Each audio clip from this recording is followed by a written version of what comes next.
magically it works now.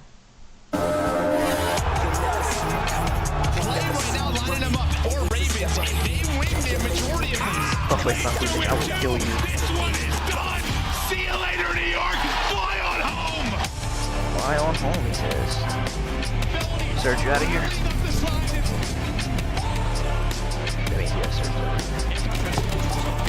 here.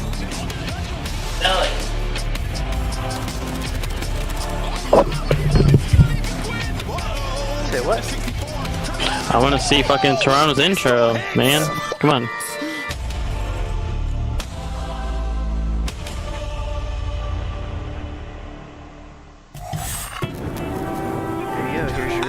There we go. I love when the good news is in on a day-to-day.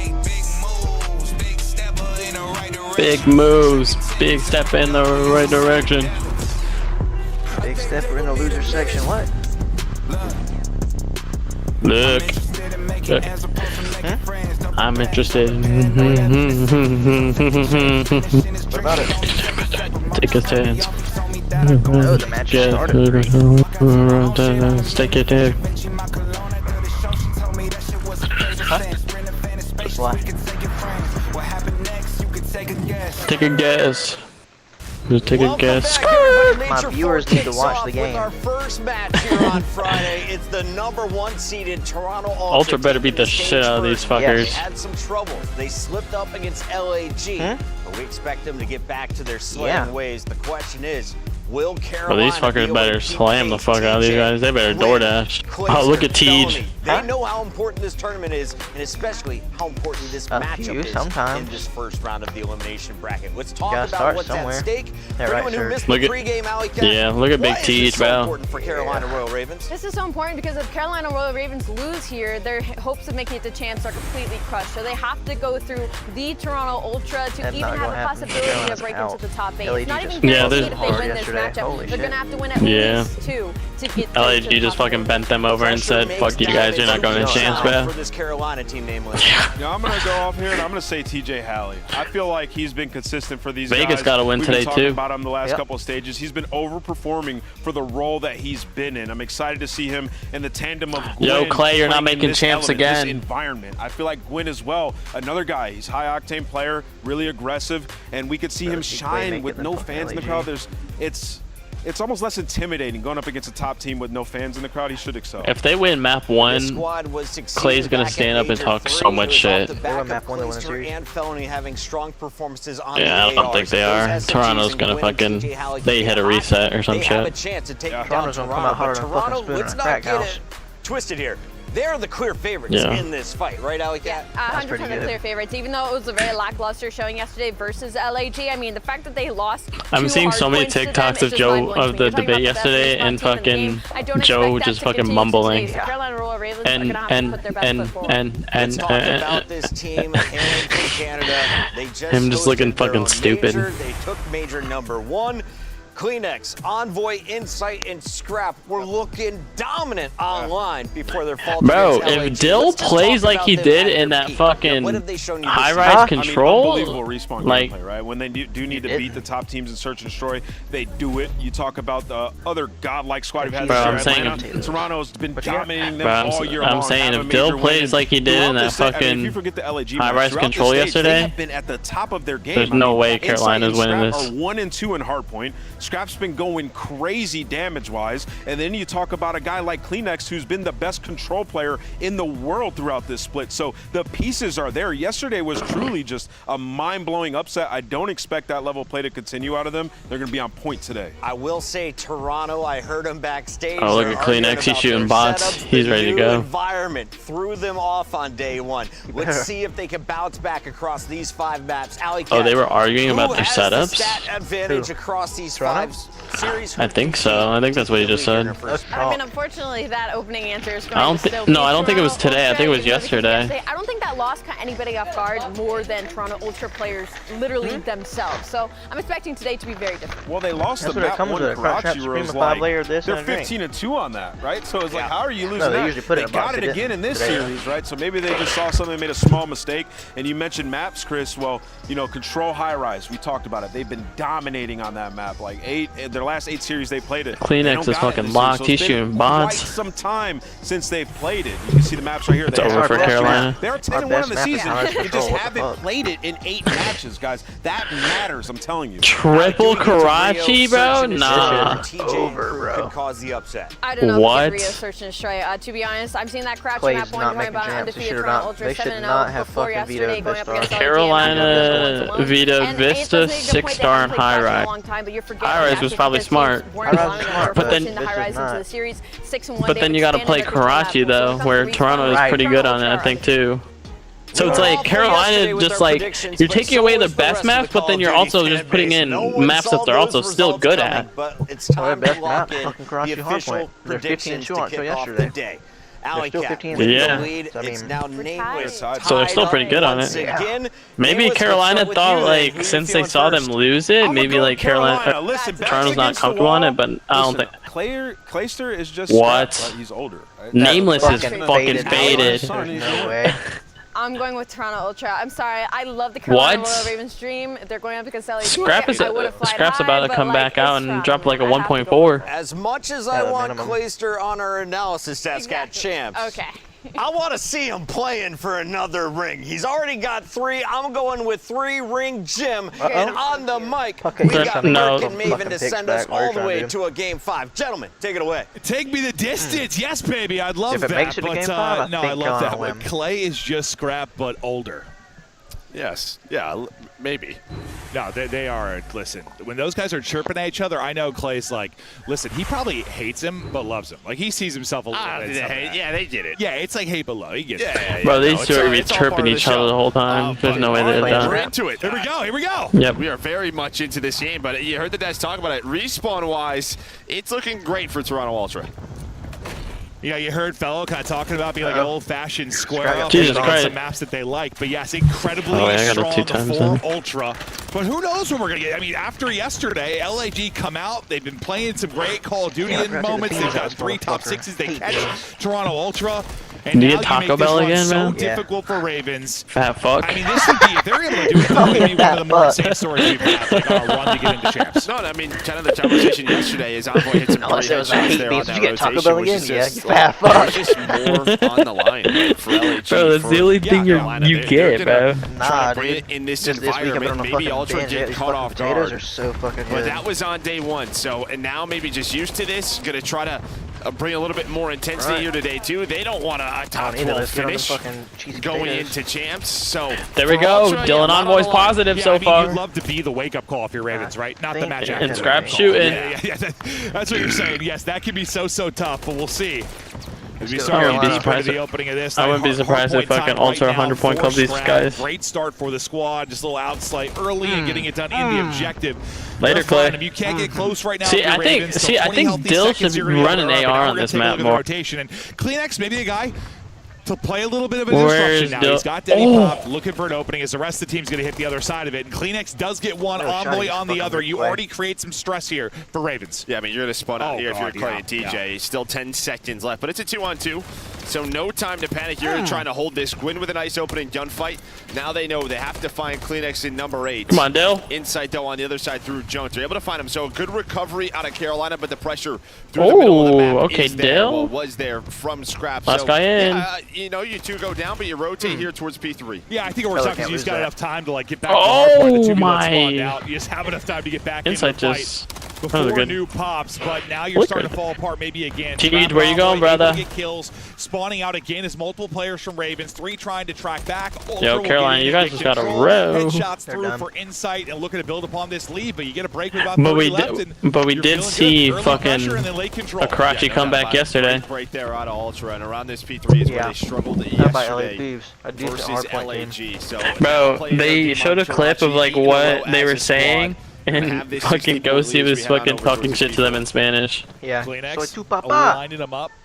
Insight still on. Bro, and then fucking Joe DeCease was just fucking yelling at fucking Bickle and saying, "Yo, Javi, you're." Got a couple blocks here to work with. Scraps actually lining up the kills, and Insight's going to get the fifth. And then Simp was fucking just shit talking Paco the whole time. Your teammates will find the rest of the kills. Now God. trying to look for that final one. Can he get one more to add the streak into this?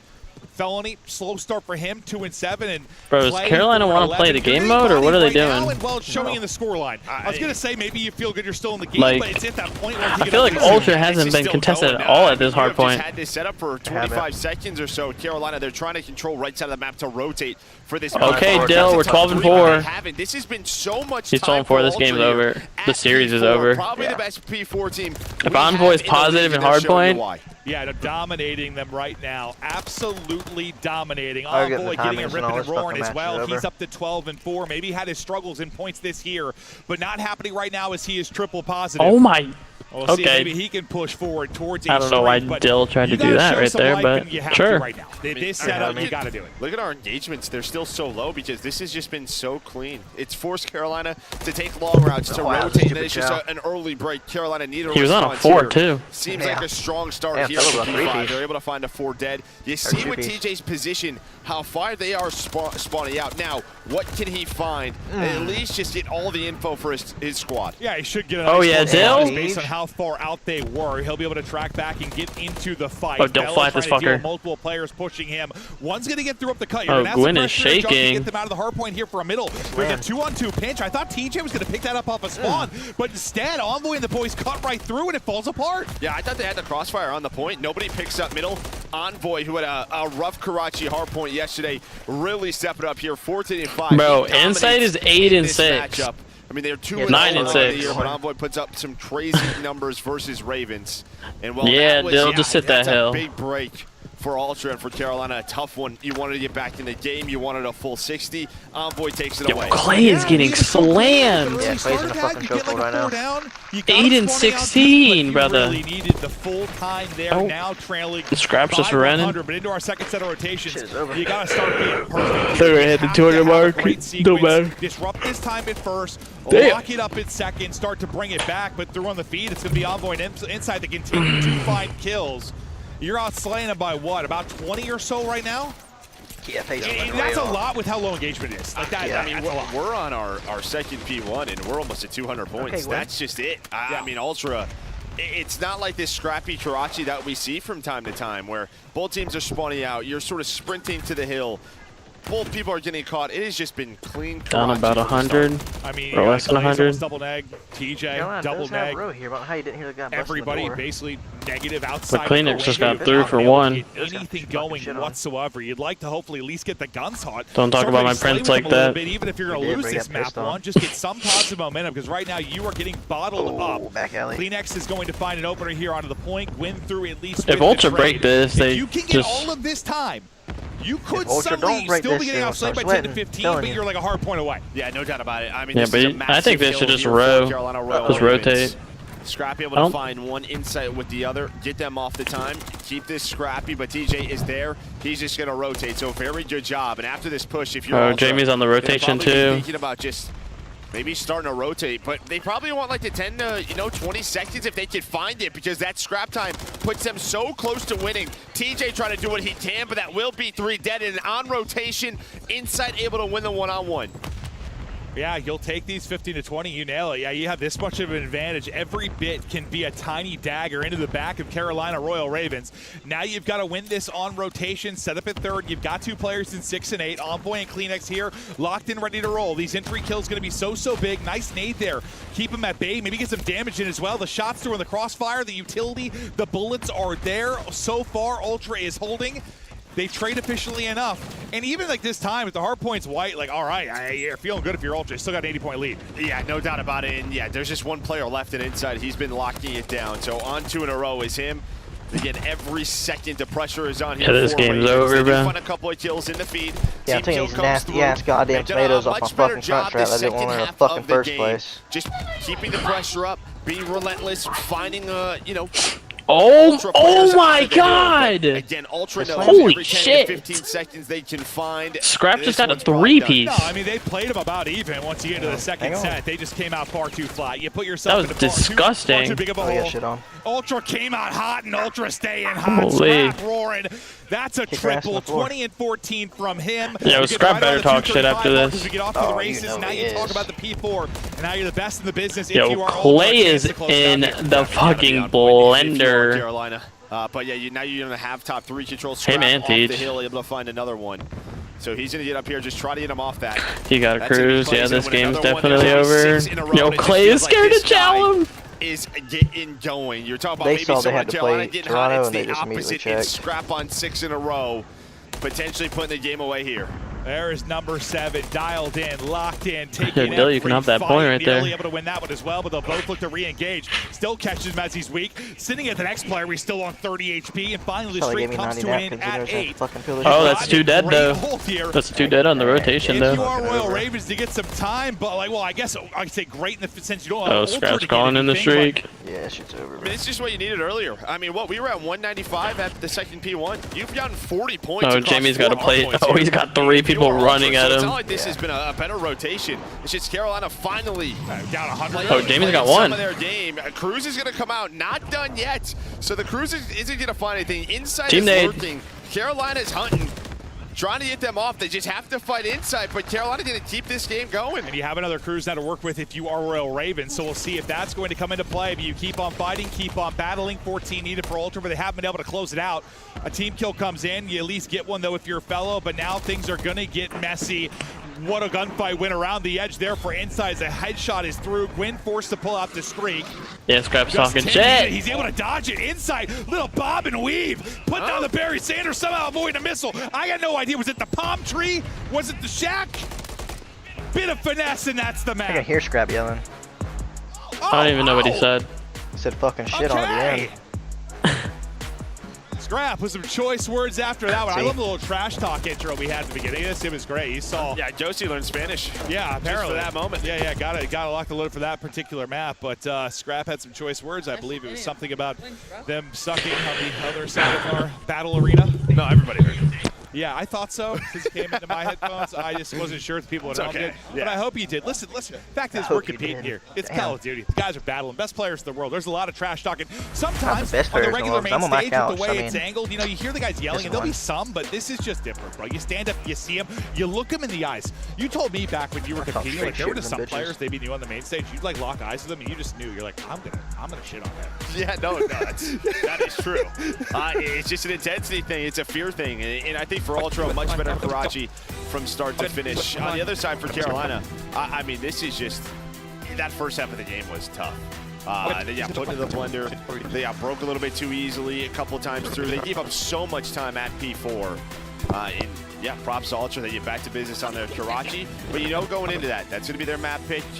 The desk talked about it. They're now 16-3 on the year. There's a big reason a lot of teams avoid that one. But we touch on it a lot just when we've had so many hard points this year. Well, just historically, where a team comes out flat in the map and they're getting slaughtered. We always just say the same thing. Like, oh, hopefully the other team comes alive a little bit, guns get warm, like you start to get something going. Did you see enough there in that second set for Carolina where you're like, all right, they're alive in this series? Yeah, I think, you know, getting to win that streak, yeah, it felt very much like a better second half. It was just too late. You give up 195 points. We're at the second P1. We do not see that. When I saw that they were, listen, when we talk about like a hard point where each player's got 60 to 70 engagements, we're talking about outslaying by 20 being a lot. When they were outslaying by 20 and no one had more than like 12 kills, or yeah, I was like, well, that's a real problem. No, that just was sort of the discipline COD that we saw out of Ultra. But yeah, I mean, for Carolina, if they want to stay alive in this series, it's going to come to the search. Sort of Ultra have gotten back to just not so great search and destroy. 4 and 6 in their last 10. They dropped it yesterday versus LAG. You know, going into this, you're going to have to steal a respawn, but Carolina, they're going to rely on this search and destroy. And I think Carolina are coming into the right mindset. You know, I think I bumped into like Fame and Fellow, and I said to Fame, I was like, bro, what, you guys playing the lottery today? Winning like that's impressive. And he just looked at me like I was an idiot because I was messing with him. And yeah. Then I saw Fellow behind him. Like, Fellow was probably sweating during that. Fellow's like, nah, man, I didn't come in to get a top 6. I came in to make a run. We got to go through Ultra. We got through Optic. I don't care. Like, we want to come in and make a run. I was like, all right. Yeah, I mean, great response, but as a yeah, no, this is not what you want. No, I know. That's what you got to say, and you have to have that mentality. But I'm sure part of you is like, what are we doing? What in the world? But we take a look at the game flow there, and yeah, I mean, after the P1, it just rises and rises and rises. So you end up what? The biggest advantage around 110? Yeah, around 110 or so. But yeah, just I mean, 155 to 45, 4 hills into the game. That is Surge is gone. Such a tough ask there for Carolina to get back in the game, but they do a pretty solid job. No, I mean, what do we consider like a good hold? Like, you know, you probably think about like, oh, we're talking 40 seconds, like you get a hard point, like a good hold. They average that over the first 4. Yeah, and you get 40 on a P4, which you're hoping for 4. Yeah, no, you nailed it. Like, they're the best team at that. It's usually so scrappy, so mixy, so much white time, but that's not going to be the case.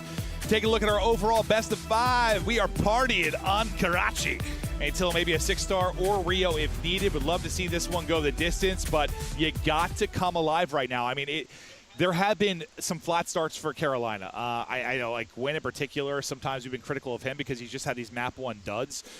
He was actually kind of like the most consistent factor, at least throughout the course of that, but it's just been like a team thing. Like, they have come out flat some hard points. They've had to battle back in series. Yeah, I mean, it's not what you want, but they've been doing it all year. I mean, it's just another day. And again, they've had some big upsets this stage. I feel like we always know they can play with the best of the best. It's just they haven't executed. And the reason that it's just part of this game, it's part of this team. That's why they're in this spot right now. That's why a lot of people probably feel like they should be at champs, is because we've seen what they can do. I know. It's just these moments where I'm like, damn, they're a good team. It hasn't been consistent enough. And then I'm like, damn, they're ass. Like, yeah. It's been so many teams that feel like that way, though. It's just tough. It's tough to be consistent. That's usually what separates the good from the greats, the consistency factor. But now, yeah, map 2. Here we go. Search and destroy. First blood there for Fellow.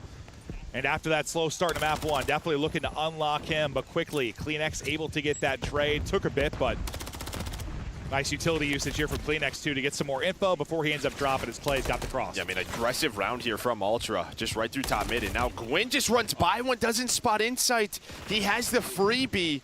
Luckily, his teammates are still here in the 2-on-1. Insight last alive. We know how clutch this man can be.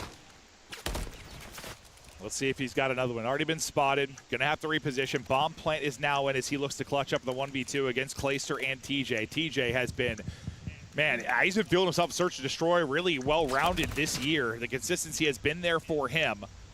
And it's going to be tough to do just with this 2-man bridge setup. They just keep tickling him, keeps getting dropped down, can't get the first bullet in the fight. Is Clay's just buying him time? Yeah, I mean, it's just spotting. Obviously, we know the 2-man setup there at bridge.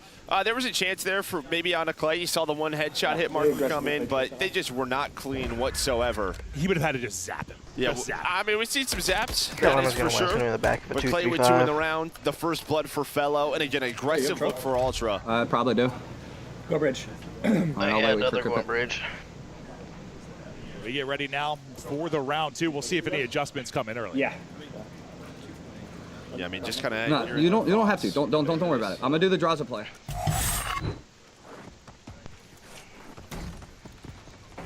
Clay starts out with his 2. We'll see if he can lock in more behind that. If we weren't talking for a second, because suddenly I was hearing all of Clay's comms, and I was like, well, I know they they're want us to hear it. Yeah. That's what they want us to do. Could be. But not usually during search. Well, first blood coming in over towards this A site, and then they have this 2 versus 4. So again, just a very fast pace here from Ultra with what we're seeing. Doesn't work down the defensive side. On offense, though, this is looking clean. Not able to win the gunfight. Too many to deal with. Toronto Ultra now on the boards. We'll tie things up at 1-1. And I will see. I mean, last defensive round, a lot of aggression out of this Ultra team. Probably feeling real good after that map 1. We'll see if there's any changes now. Maybe a little bit more passive here into this second set. Yeah, I mean, this is, again, Search and Destroy has not been great for Ultra. 0-2 on this map throughout Stage 4. So, I mean, there's some VOD to go over if you're Carolina to set up some hard counters. But I think for Ultra, if they want to win Search and Destroy, they want to win this event, the Search has to be better. And it feels like at LAN, this is where it normally does get better. It's their preparation, right? Their matchups versus phase. It's usually here at LAN. TJ nearly just smoked. Hit down to 20, but able to stay up. Fellow, similar scenario, and he's trying to stay alive as his stun will connect, but for now, lots of damage through for Ultra, but not able to find that first blood yet. Fellow repositioning, gunfight on the edge. Great shoulder there from Scrap. We'll see if any kind of help can come through for him. He's got the help of the crossfire there from Kleenex, so Fellow maybe in a tough spot, and then Envoy able to get the first blood. Envoy trying to get out with his life, got a one-on-one on the other side of it. Kleenex able to win that as well. Scrap is frying, he is roaring with the headshot, picking them apart until suddenly it's Clay on an island. Yeah, I mean, what you're seeing here out of Ultra, right, is a lot of the times over towards this B site. It's just getting info from top 3 from the offense, right, seeing if they're going bridge, putting nades on. And what Ultra is doing is they're just challenging into Coop. They're trying to catch them off guard, and this time you do just that. You get another first blood on the board for Envoy, and they're just running right at him. You know, like peek up these angles. Yeah, just the way Scrap is coming towards the Carolina side and the way he is playing, yeah, I think they're filled to the brim with confidence, Joe, and there's not a lot of respect being shown to the other side. They are sending it at them. You got to do something to change that tone. Granted, Scrap, one of those guys is going to chirp even when he's losing a map. No, I think even down 0-2 yesterday he was. So. Yeah, I was just thinking about that. He was still yelling, I think, that people sucked, even though he's in an 0-2 hole. But on with Envoy right now. Scuff controller, can't POV. As you can see, the boys getting twisted. Fingers are jittering. Plant going through. And now we hop over to Scrap here for a second to see what he can find. But you get a much-needed first blood if you are Fellow. Kleenex is so far here. Clay's not going to expect that. They have been taking so much space on this side of the map. Well, really both sides. Just on offense, it's been over towards A. Now it's a 2 versus 3. Great shots by Gwyn. 2 versus 2. Scrap right to his left. You're able to react though to the door if you are Gwyn. Big round from him. Kleenex last alive. 20 seconds to go. Tagged him 1 HP. It's him in a vending machine. This is body armor, but it's not enough. Fellow with the first and the last. Gwyn with 2 as well. Big round there for Carolina, and you needed that one. I mean, what a play out of Gwyn there to find the double. A little bit too individual, I think, for Toronto Ultra. You obviously get that pick middle of the map. It's in the 3-on-2, but you're never together. You're never challenged, so individual gunfights, and they just lost them all. Taking a look at Gwyn yet again, getting tucked away. Here's the door, able to snap, and Scrap's just trying to quietly lurk in for the trade, but a little bit too much noise there, and Gwyn is able to make the play. Gwyn, his first 2 in the game, come through that round. We're 4 rounds deep, and we're tied up as Carolina desperately trying to get this search and destroy victory and even up our series because you're going into a very hard matchup then on Karachi Control. What do you see in the opening break, Joe? I mean, just what do Carolina want to do? It looks like they maybe want to take middle of the map away.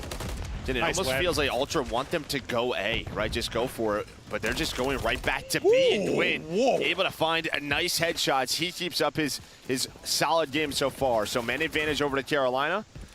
So you're sort of matching that tempo out of Ravens. Fellow able to find Scrap middle of the map. I think he got first bullet, like his hip fire may have hit, but the fact he's getting shot on both sides there and still gets the kill because the 4 bullet just incinerates him. Like he died. Envoy got mega zapped. We can chill the bomb right there.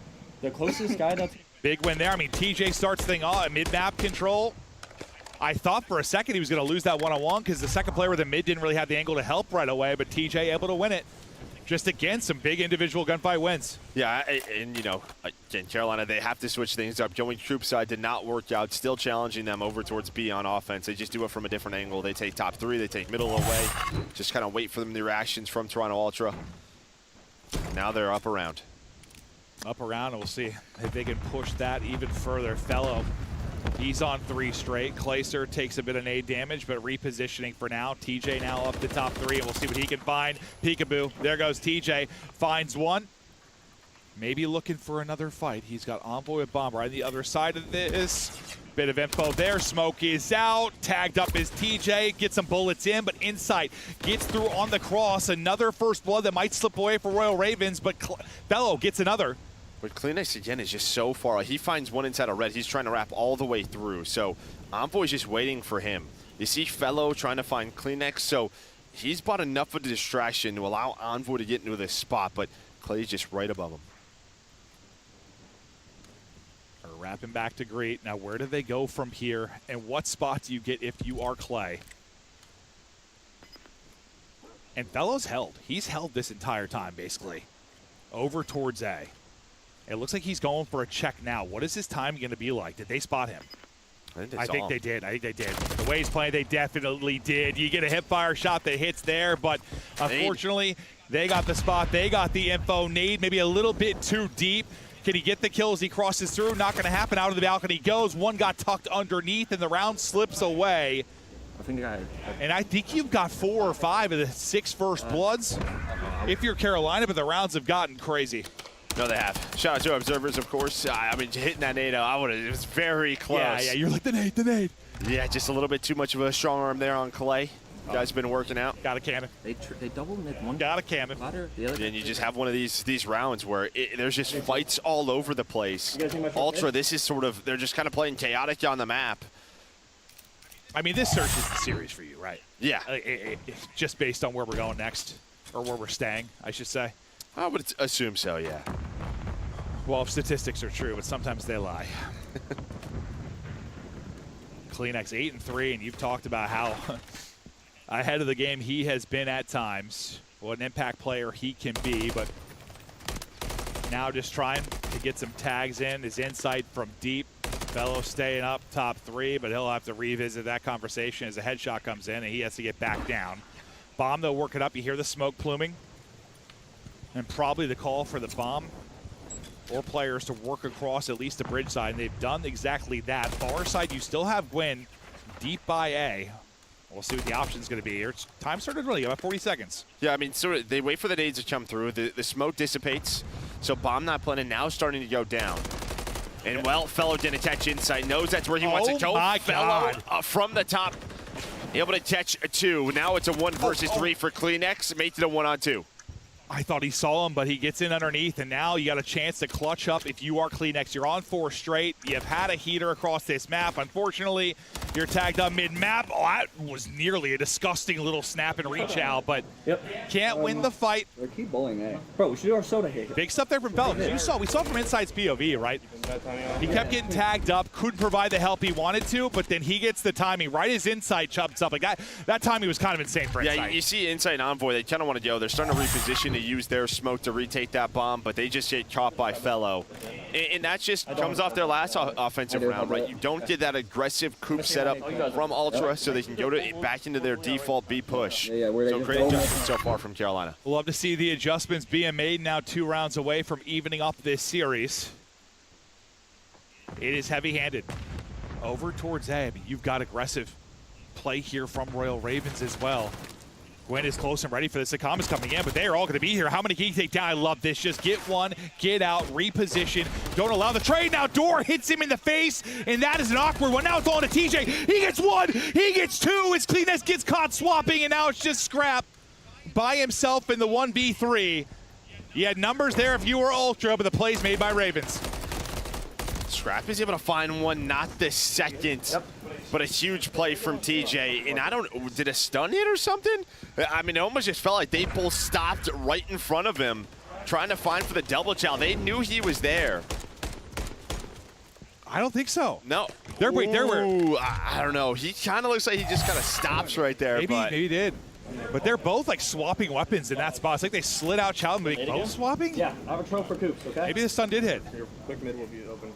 Yep. But a great play there from Gwyn to find the first, allowed TJ to get in that position. Because I heard the comm like sort of, yo, they're going through. They knew TJ was there, just maybe he had a little bit of help. It's a weird thing from Codcaster. We don't see the nade indicators, right? Like it's just relying on audio sometimes and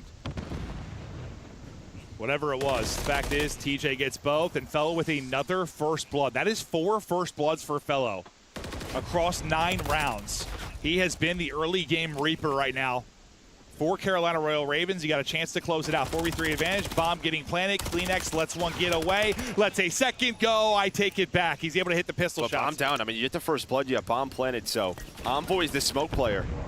But Inside is able to find one. Gwyn, though, going on a flank. He's going to catch the first, now has to reposition. Knows that the player's not down, but has no idea where Inside is. That's the issue. Inside about to flank.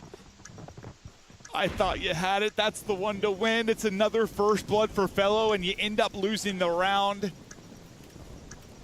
Well, they just don't know Kleenex is there. They don't know Kleenex is there, and TJ, who's planting the bomb, is already 90% of the way done. So he's not going to hop off the plant, then put the shots in. but you only had TJ. You didn't have bridge control. It was the only player out from Coop side was TJ. So you kind of just get, caught out there. Well, I thought it was going to be really frustrating for Cleanix at first. Like, he got tags into both, couldn't finish it, but he's able to hit the pistol shots at range and at least close out one, and a great 3v4 clutch there from Ultra. That's going to be one you want back if you lose this map to Royal Ravens. That is for sure. First Bloods right now, it is, it's 7 you've had for Carolina, but shifts that a bit. It's inside, able to get the opener. Yeah, opener, and now off that, they might just rotate this. You do have TJ here. What can he find? First gunfight, finds Insight. Insight gets the 2 openers. Great nade. And now we're going to a round 11. Feels like you've got like the map 1, and then suddenly you're going to a round 11. Pain right now for Royal Ravens, but you still have a chance to clutch up in this one. Felony and Gwen have to try a 2-on-4 retake. I've seen crazier things happen. That would have been a big pick, but you get away with 8 HP if you are Cleanix. That might have been the difference, really giving you the opportunity. Now you got 30 seconds to go. All 4 players still alive, and they are everywhere, basically. 2 diner side, 1 ticket, 1 junk. There's just no opening. Yeah, I mean, you've checked top red about 100 times, trying to find any angle. Scrap there. On the other side, I believe, is Insight again. Oh, God. Here we go. And here we go. Ultra fight on back. I mean, this is just one. Listen, there have been some, like, insta trades on the First Bloods, don't get me wrong, but you've dominated the First Blood department if you are Carolina. You have just not been able to close out some rounds where you had advantage.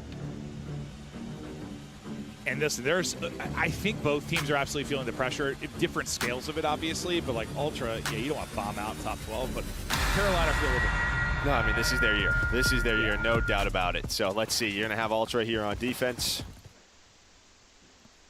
And on their defense, I imagine their best success has been around Envoy, playing aggressive over towards B. He's going to go right over towards Bridge and play that again. Carolina, going to go for that mid-control.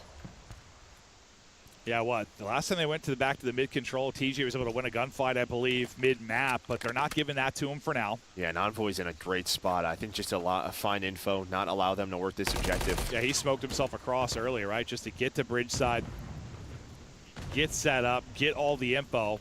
I mean, who knows how much time it'll take just to deal with him. See, Scrap's just worried about this. He's worried about them flanking through rubble. We'll be rotating this off, but Envoy with another First Blood. Now 8 in a row as a squad there for Toronto Ultra. Did Envoy just pick him top AC? Yeah, he did. The rival from the... Yeah. Okay, all right. I saw like on the minimap, I was like, okay, he must have just absolutely zapped him down. Now you have 25 seconds left. Doors are open. Fellow may have to win a big one here. Slides across, re-peeks it, but Scrap's not gonna miss. Fellow is gone, 2 versus 4. Everything falling apart. It's all gonna be on Clay. He is dropped. You bring it back with 3 straight rounds if you were Toronto Ultra. And that may have been the ultimate dagger. One more, yeah? One more. I mean, you go back, you're gonna think about what the round 9, right? You've got that 4-on-3 advantage. You've got bomb planted. And things fall apart from there. You dominate the First Blood department if you are Ravens, but so many retakes. It felt like for Toronto Ultra, so many. I mean, there are multiple rounds you can look back if you're Ravens, you're like, we had to win that. We just had to. No, yeah, I think that one, it's just different because you're obviously playing to get that bomb plan in, but you don't have anyone out of Coop, right? So outside of TJ, due to Cleanix's position, he's the only one there. So Toronto Ultra know where you're going to peak from. You're going to peak from top 3. You're going to peak from top Coop. And then maybe someone make you a play through Fountain. Without bridge control, there was just not a lot of possibilities, and Ultra were able to find it. Well, they were able to find it multiple times. They bring it back. They clutch up. It's been all Karachi so far. It's a 2-0 edge for Ultra. Unfortunately, Karachi might be the tomb for Royal Ravens. They might start there. Their season might end there. Yeah, I mean, 10-1 on the year for Ultra. They don't. Again, they haven't seen it in a long time. They've only played high-rise control throughout this stage due to the fact that they're trying to add it into their map pool. They got so good at it, you can see the band that comes in. You get rid of that high-rise control, so that opens up a Karachi. So there's an opening here where like maybe they haven't played an official match, but that's the context though. Like we always say that because like it's the logical thing to say. Like it's been 2 months of matches since we've actually seen them play this, but like they're scrimming it every day. So it's just like they're still getting in reps. But there is a difference into intensity with that. Don't get me wrong, but like they're still getting in reps. And for right now, it is all Scrap and the boys of Ultra. A big first blood pick there from Envoy. They get the map victory. They bring it back from a 3-5 deficit, now up 2-0. They look to close it out on Karachi. It's a big one. Carolina, their dreams of the year all on the line right now. Can they get something going after the break? We're good.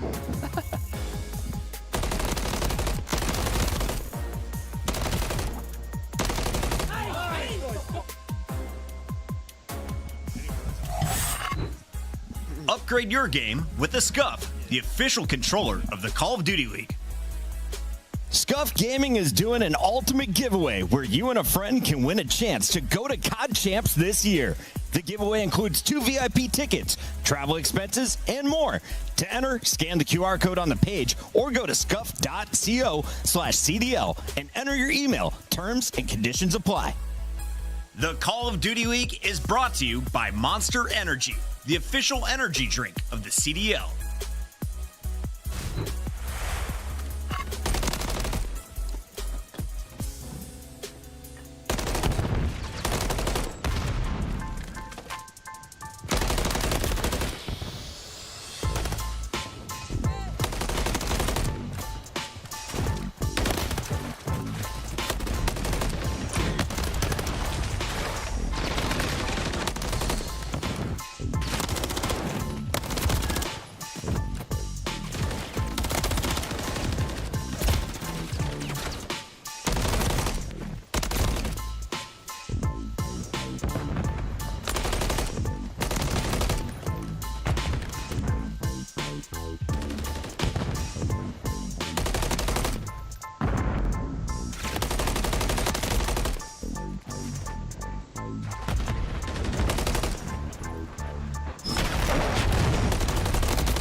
Hello, welcome back to another thrilling day of Call of Duty League action.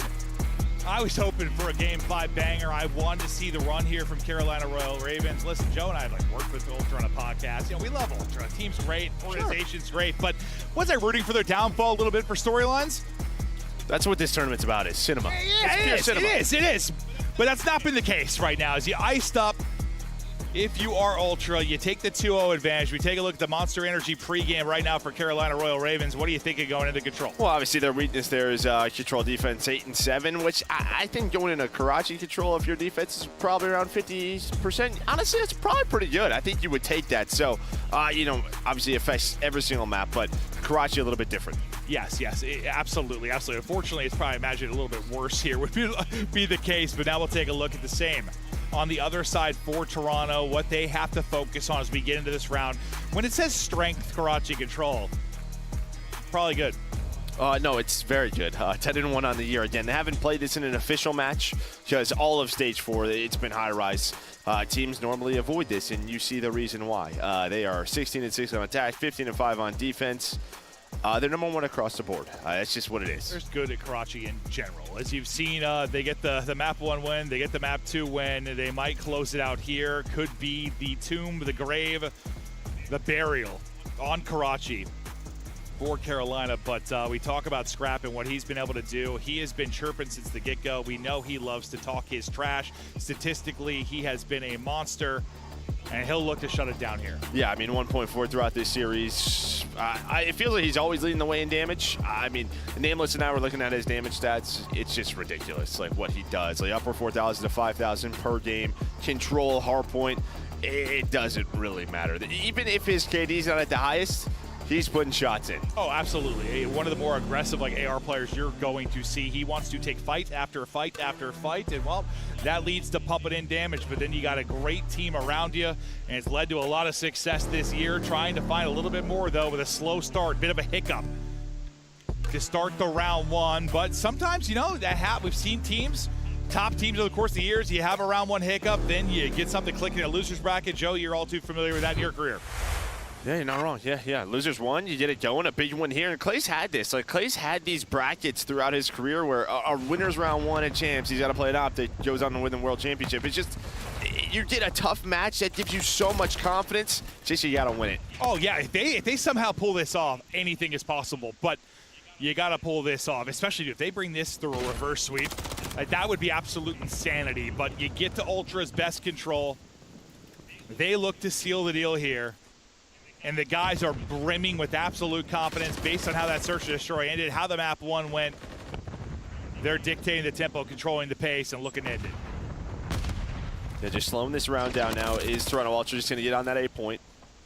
Big gunfight win there, because we know a lot of the times on defense, it's just, can you get that player bridge shot? Once you get that player bridge shot, you can jump top AC, you put pressure on the point, and now you have Gwyn set up junkyard side, so they can't rotate over towards B. But Envoy, going to be the point man on through.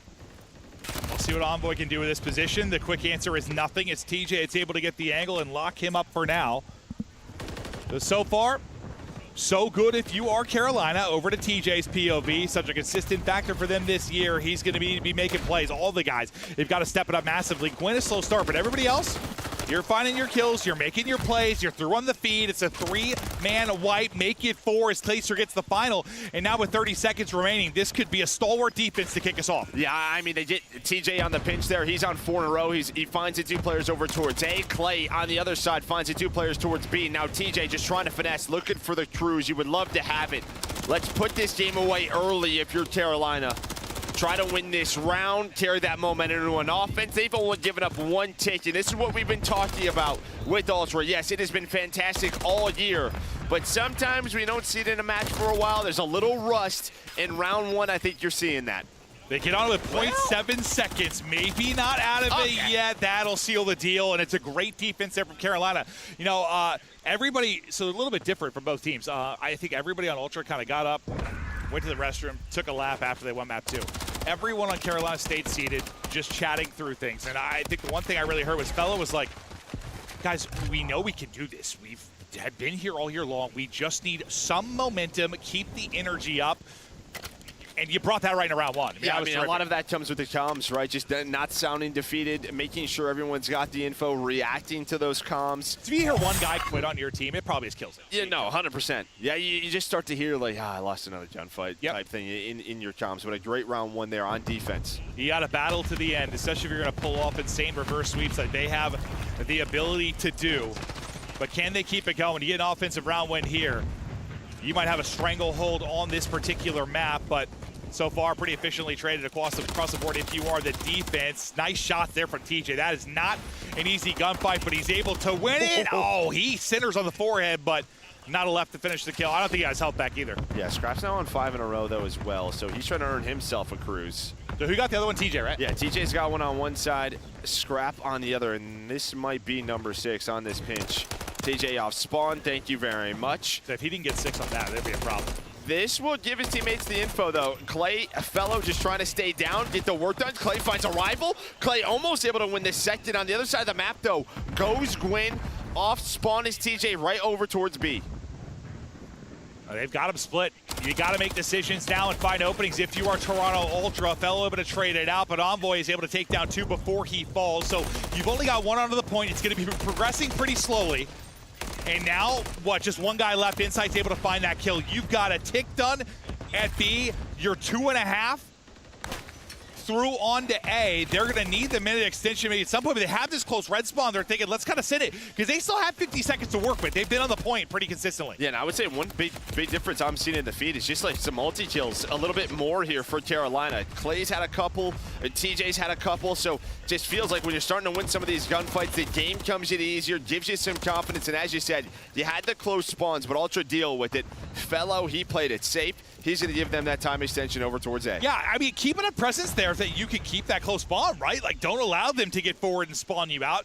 And now you still have a presence in red. You've been able to get the minute extension in. You're even in lives, and you've got a real chance here to take a 2-0 edge in this map 3. That little wave there from Ultra, though, likely going to be some breathing room. You get all 4 down, you get pushed down. Now, everything I just said was wrong, and it's dead. Yeah, but at least you have that minute extension. So yeah. Still some time to work with, 10 versus 13. You do have Kleenex on one side of the map playing bridge side. But how different does it look like when you had red control a second ago versus how it looks now? Yeah, like, no, it's a little different. You're going to have to take some long routes. That's what Fellow's trying to do. But he's going to get hunted. Insight spotted him there for a second, gave the comm to his team. And now, what, 10 lives? Huge win by Gwyn. You run out of bullets there if you were Insight. But now only down to 5 if you are Ravens. Yeah, that sequence, that 4 down for Ultra was everything. It was getting away from a bit, but you brought it back, and now here we go. Oh. You win that. How insane would that have been? No respawns remaining for Carolina. Got to do everything you can with this life, because there are no more coming within this round. The one spawning out deep will be TJ, trying to get back to the action, but he's getting flanked, I believe, by Envoy. So Envoy, a chance to break all this up. He will take out TJ. All on Gwyn and Clay. Under 30 seconds to go. It falls to Clayster, and listen, you're winning the progression advantage. It's what, like 4 ticks to 1 or whatever it ended up being. But, God, you just know, you tasted that one. You had a really good opportunity to win it. Yeah, you had some couple of chances. Had a couple players on towards B. Just some gunfights didn't go your way. Insight with a big multi-kill on the point. He was able to find Clay on the cross, and then Gwyn pops up, goes for that peak. And maybe, I don't know, it's just one of those things you look back. Maybe if you just full-on commit to Diner. Maybe they're able to get things so differently, but you can't look at it that way. Like, dude, the fact is, you got the extra minute, you were dead even in lives, you had 3 players in red side control and had the close spawn, and then you blink, all 4 dead. It's like, okay, well, we're back to square one. Yeah, I was waiting to see if like maybe we were going to see the TJ cruise, right? Just how desperate did you want to go up 2-0? But both players hold on to their cruises. Solid defense is there over towards B, so we're tied at 1. Now, what adjustments do you maybe make if you're Ultra? Probably finding some kills would help.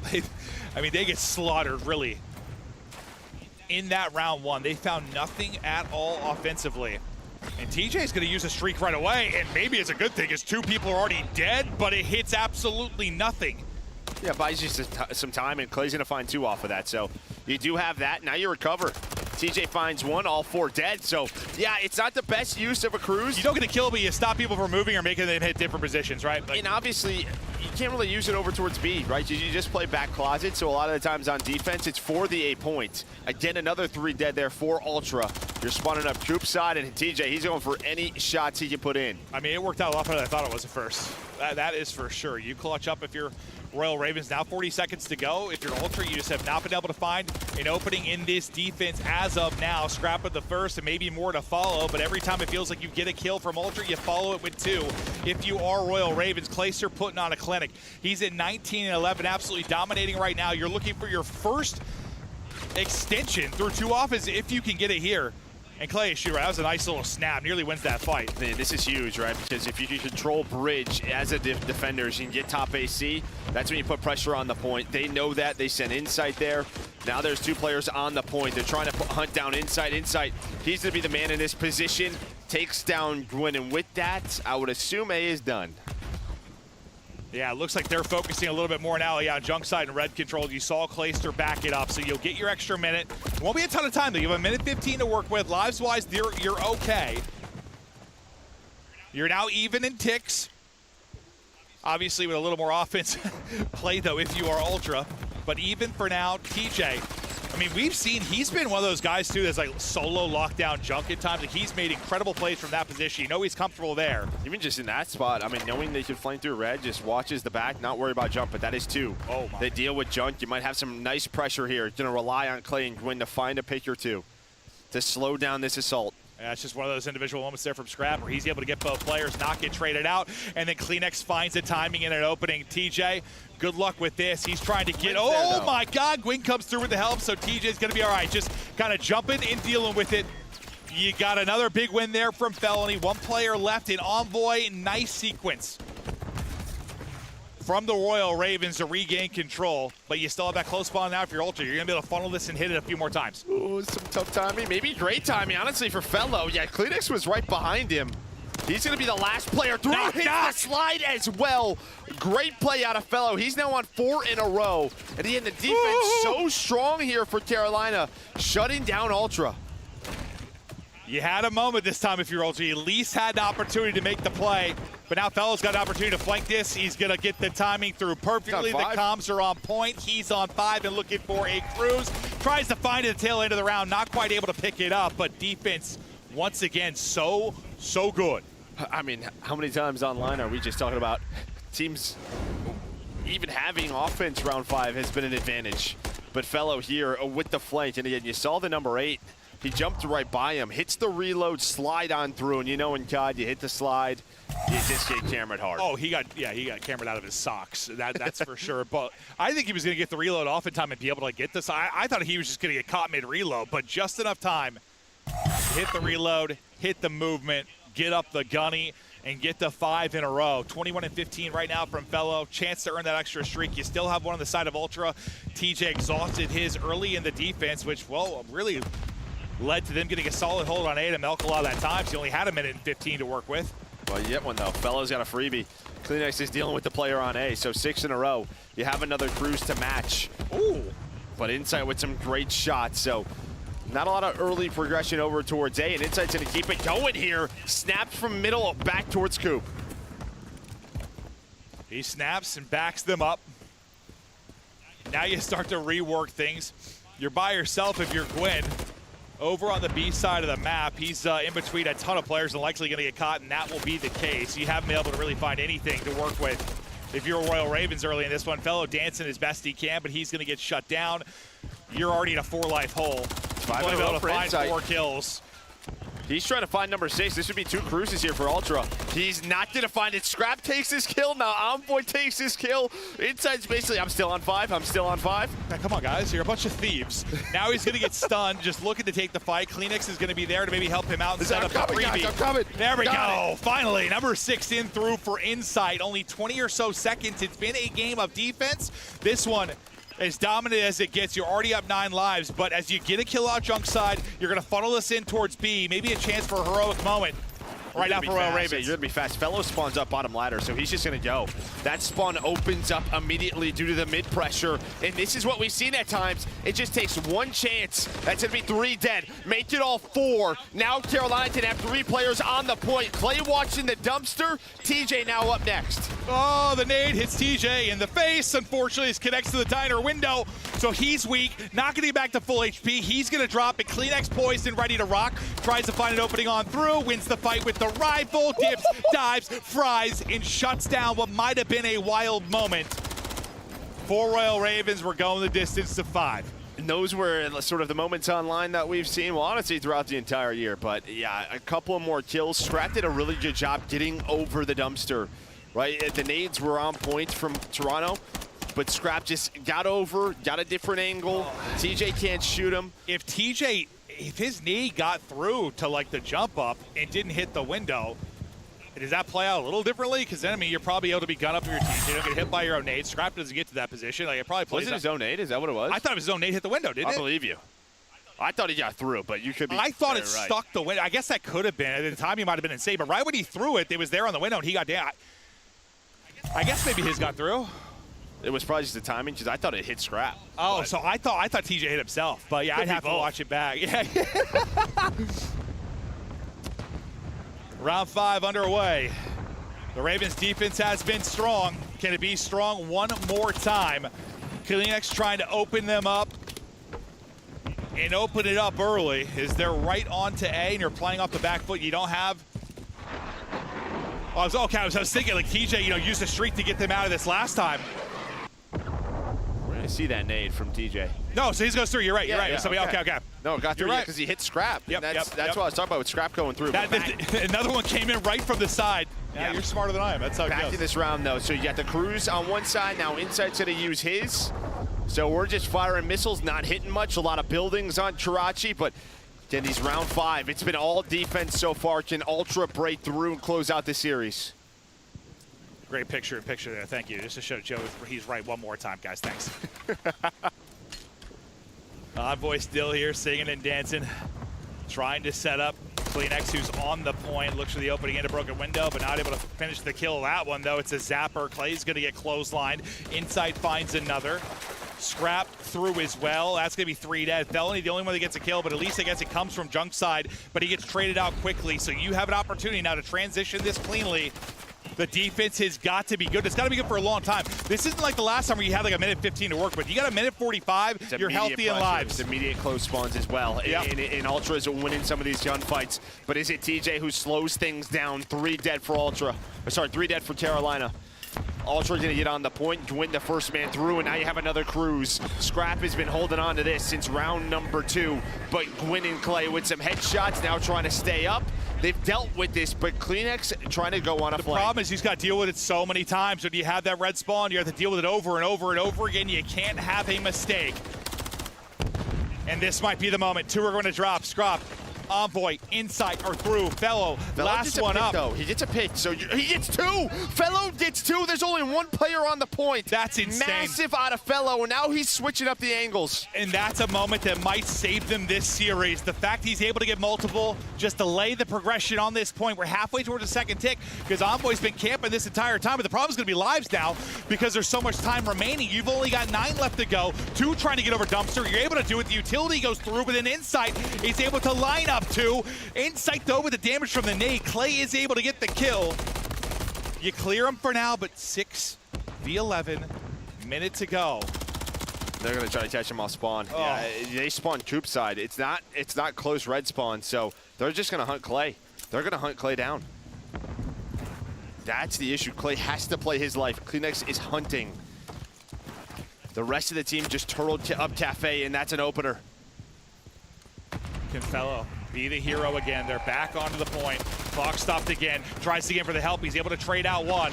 But you can't play a trade game. Clay, so weak, 13 HP, but he's able to stay alive. Fellow trying to dip, dance, and dive. Only 3 players left up. TJ able to win a fight. 3 versus 8. Can they pull off the impossible? The improbable. TJ looking to find an opening, not going to find it. Clay is able to take through 1. It's all on Clay and Fellow. They're just being choked, squeezed, and bled out.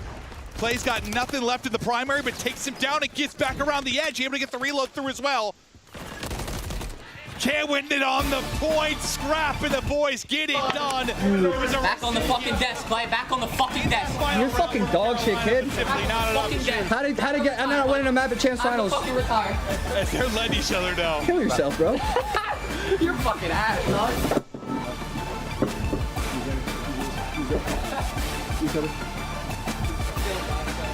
I mean, that map 2, insane. The map 3, insane. I mean, outside of the slow start in the hard point, you talk from like the second rotation on, you basically played them even. No, I think they played them well. Yeah, I mean, you just a couple of these rounds, couple of these moments, and honestly, these moments, that's been the difference from the top 4 on the year through the rest. It's just now some of these other teams, middle of the pack teams, are starting to execute when those openings are there. But yeah, they close it out. I mean, it was such good defense for 4 rounds on both sides. There were cruises earned on both sides. And for Carolina, it's just, yeah, there's so many moments, I think, throughout the entire year you can go back and pinpoint where they had chances. And unfortunately, this bracket is just, it's a gauntlet. Yeah, I mean, it's one of those things where you have no one to blame, but look in the mirror. I mean, they had chances to capitalize and didn't. Is there some rough luck that goes with it, with how this breaks down and how this particular bracket goes? Sure, but you had opportunities to make it so you're not in this position. Fellow, who we talked about, you know, that insane 2 kills he was able to get, he puts up 32, 6,200 damage, but it's not enough. And you talk about, you know, how often Scrap is like the damage dealer. It's actually Insight that leads the way at 6,600, and that's been something they've been sorely wanting. No, I mean, yeah, I think at times, you know, Envoy and Insight, they've gotten some flack throughout the year, and I think, yeah, I think you can see in the stats, it hasn't been great, but when they are on, this team is just going to be difficult to beat. When you talk about the sub position, the R position, I mean, their best skilled players are CleanX and Scrap. There's no argument there, but like Envoy and Insight, they have the ceiling to do it, and they have those takeover moments. You saw it, but like this, it is a very close 3-0. And if you miss the map 1, I know it doesn't look like it's like a 100-point game, but like that 100-point advantage happened 4 hard points into the game. Yeah, it was just a slow start. Great execution out of Ultra, and then you have the 5-3 lead in the search and destroy. You have the 3 on 4 on 3. You put the bomb round down. Round 9, I think it was. Yeah. Yeah, put the bomb down. So big round there, and then control again. Honestly, the round 5 is how typical Karachi controls go, right? So it's just those offensive rounds are so difficult to deal with, and you saw why. It's just the trades were a little bit more effective, and then it was a time thing. It was a lives thing. Ultra knew they had like a 9 versus 4. They found a pick. They slowed it down, used their nades, and yeah, obviously for Carolina, it was a tough one, man. Listen, I know I can be loud and I have a lot to say, but some of them might have more to say and might be even louder. Is Scrap. Will be coming up in an interview. I thought he was ready, and then he wasn't ready, so I lied. Oh, is he ready to go? You guys good? Okay. Hey, take it away, Big Sexy. Thank you so much, Maven. I think he was talking about you, though, Scrap, okay? Now, everybody in the chat, blow it up for Toronto Ultra as they stay alive in this tournament. Now, Scrap, I don't usually see you playing on a Friday, okay? It's something that we don't see too often. But talk to me about, how did you guys get here, and how did you come Carolina in this round 1 of the losers? Yeah, yesterday was kind of just a blowout. We played awful, to be honest. That's all it is to say. Our fundamentals weren't good. We weren't rotating. We weren't doing the simple things, and that's what's going to lose you games in COD. But today, we knew what we had to change, and obviously it was a good showing right there. Definitely was a good showing, and we saw it 3-0 on the board. Now, you guys came into Major 4. Champs already qualified, but, it's all about, getting that check. It's still some big money on the line here. And you guys, as you guys are moving forward, planning on, coming out with a big dub, is it any team that you want to get some good reps in before Champs coming up? Anybody that you want to play, or is this business as usual? It's just business as usual. I'll play anyone. I'm always down to play anyone. I'll shit talk anyone. They're all ass, so you know what it is. But yeah, we're trying to get better just coming into Champs, coming hot. I think whoever wins this major is a really good contender for Champs. And, it's going to be hard, but we're looking to do it. It's going to be hard, and we also haven't had anyone go back-to-back so far this season, so maybe it will be Champs with a Toronto Ultra going to back-to-back. Lastly, anything that you want to say to the Toronto Ultra fans in the chat that's been supporting you guys, or anybody that may have faltered after seeing that L yesterday? Yeah, I appreciate all the support. Honestly, that wasn't us yesterday. We're sorry about that, but, we're going to come out hot as we can, and, yeah, we appreciate it. All right, you heard it here from me and Scrap. Chris, let's break down the series. Thank you very much, Blaze. And it was a quick series. Only 3 maps here in our best of 5. Scrap earning your winner spotlight with some ridiculous numbers. He kept up with the slaying of the ARs of Carolina. And at the very end, Nameless, Scrap walked over to Clayster and said, time to retire. I just want to start there. Is that going too far, or does this fire up Clay moving forward? I think that, I mean, it's not going too far because you could talk trash, right? Like, you want to beat your opponent, and Scrap, that's just the type of guy he is. I don't think Clay needs to retire. However, I thought he had a good performance even in the last 2 maps of that series. Just unfortunate for Carolina. I mean, you had a round 11, you had a round 5 control, where in both of those last 2 rounds you had opportunities to win it, but you're going up against a world-class team like Toronto Ultra. They won a major this year, right? Unfortunately, you had to run into them, you get taken out. Alley Cat, unfortunately, Carolina is the first team out of the running for champs, but Toronto moves on in our elimination bracket where they could potentially match up against Texas in just the second round. Let's take a look, though, at the highlights from this series, including the Game 4 performance by Insight, the man coming up clutch. And, of course, props on the other side. It was once again Felony and Clayster trying to keep this team in it. Yeah, I gotta say, I do have to tip my hat to the ARs in the series. Both sides of the coin for Toronto Ultra, Insight and Scrap, that map number 3, putting up the damage, both of them having over 6K. And then Clay and Fellow, I mean, even in my notes, I had it like their success weighs heavily on the ARs, and if they can do well, unfortunately, again, they're up against a team in Toronto Ultra that is very strong in respawn. So the fact that they weren't able to take their best map in Karachi Hardpoint, that map number 1, kind of set them up for failure moving forward. Yeah, you know, I thought Toronto Ultra did a really good job, especially in that round 11, like Envoy finding a first blood. He actually had 3 throughout that. It's kind of what they're missing in their search and destroys. They need him to get active. I mean, throughout the stage, Chris Alley, he was the worst search and destroy player in the league, 48 out of 48. 48 out of 48? 48 out of 48. So when you get Envoy to get in those positions to find those bloods, like I said, he got 3, you're going to find success. And in the round 11, I think Carolina, just the pressure got to them, honestly. Trying to all hit vending, probably not going to work out. So shout out to Toronto. Well done, Toronto Ultra, and well done, Jamie. He is back. Mr. Craven has been doing dirty things in game, and he earns our Scuff Play of the Game. The key fights, pivotal moments. He steps up and hits the headshots left and right, Allie. Yeah, I mean, I think we forget like how dominant of an AR Insight can be, and he can kind of take a step back when it comes to this roster simply because of the aggression and the numbers that Scrap be putting up. But when their backs are against the wall, they're in elimination bracket, it's Insight that goes on a streak. He is a one-man army. There's so many times where he was in gas, he was popping 2, he was popping 3. Just when you thought there was a break for Carolina Royal Ravens, it was Jamie that was still there. Yeah, and that map one, the most impressive play he had the whole series was staying alive junk. He stayed alive there for like 35 seconds. Every effort that Carolina put in to try to take him out, nades, stuns, pushing him, jumping at him, like he was just surviving, man. He buys time for his teammates, and he found success in the kill column as well. He earns our Scuff Play of the Game, and Ultra earning the first spot in elimination round number 2, where they will face off against the winner of Heretics or Optic tomorrow. But we still have 3 more matches to go tonight, as we'll be sending 5 teams home here on the second day of action. When we come back, it's Vegas versus Boston, with Vegas's life on the line. You don't want to miss it.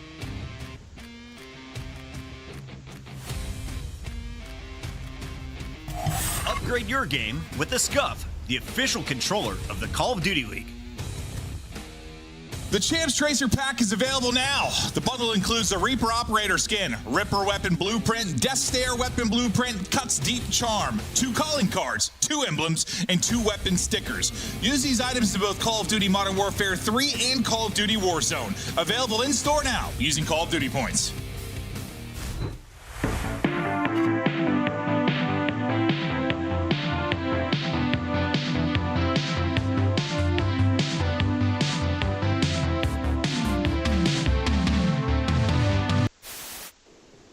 Marnie, your top guy.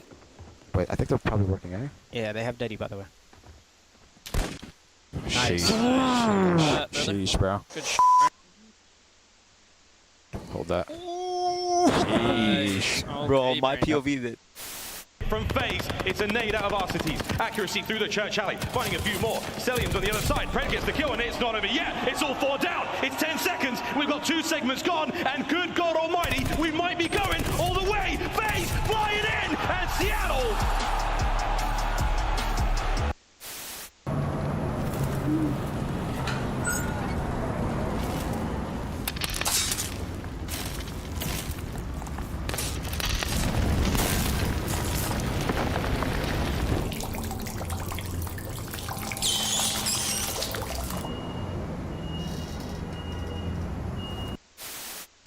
entered the Alpha. It's down to you. Finish the mission.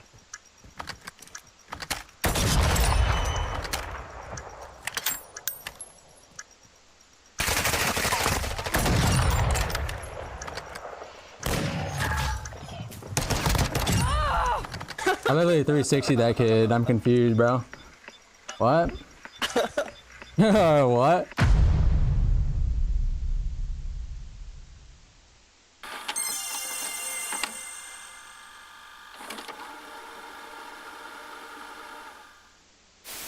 That's the problem. You gave them all the time in the world, and now Ultra have set themselves up perfectly for the barbershop hardpoint. The apartments, the alleyways, all the nooks and crannies are now full of Canadians. And you have a BZ at 9 and 22, and this is only a 20-point game. You're looking for big plays in the final moments, but Envoy takes down 2. Envoy the front line.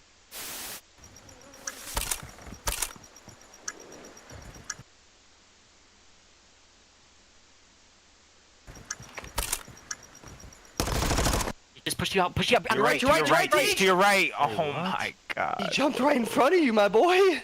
That was unlucky. He literally jumped on in front of you. That's him. Bro. They're gonna sit deep. They're gonna sit deep. I'm starting cross. I'm looking gold. Pinching, Snoopy got him. Nice. Yo, in the water. I don't know where he is. In the water, in the water. Oh, go, boys. Go, boys. Nice. Good DK 16. I got it, boys. You have both players from LA Thieves trying to attack this from the middle of the map, but this might play right into Shotzi's hand. They're gonna get completely caught off guard, and the bomb is gonna be able to go down at B. LA Thieves. Let's see how quick they do realize this. Dashy just fell off the map. Hydra straight back on it. He's got time to get it done. No one there to watch it. Will it go through? Formal! Oh, he kills him! Oh my god! No! Subliner's got the win. He got to defuse the kill. Did not come in time. You have the streaks. You have the bomb planted. You have every advantage in the world. But the defuse came through. He got it. He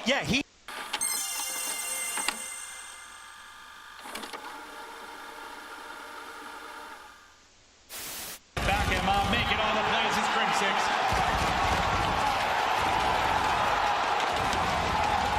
The curse has been broken. The dynasty has been cemented. They are the greatest roster in Call of Duty history. Optic Gaming are officially the Call of Duty World League champions.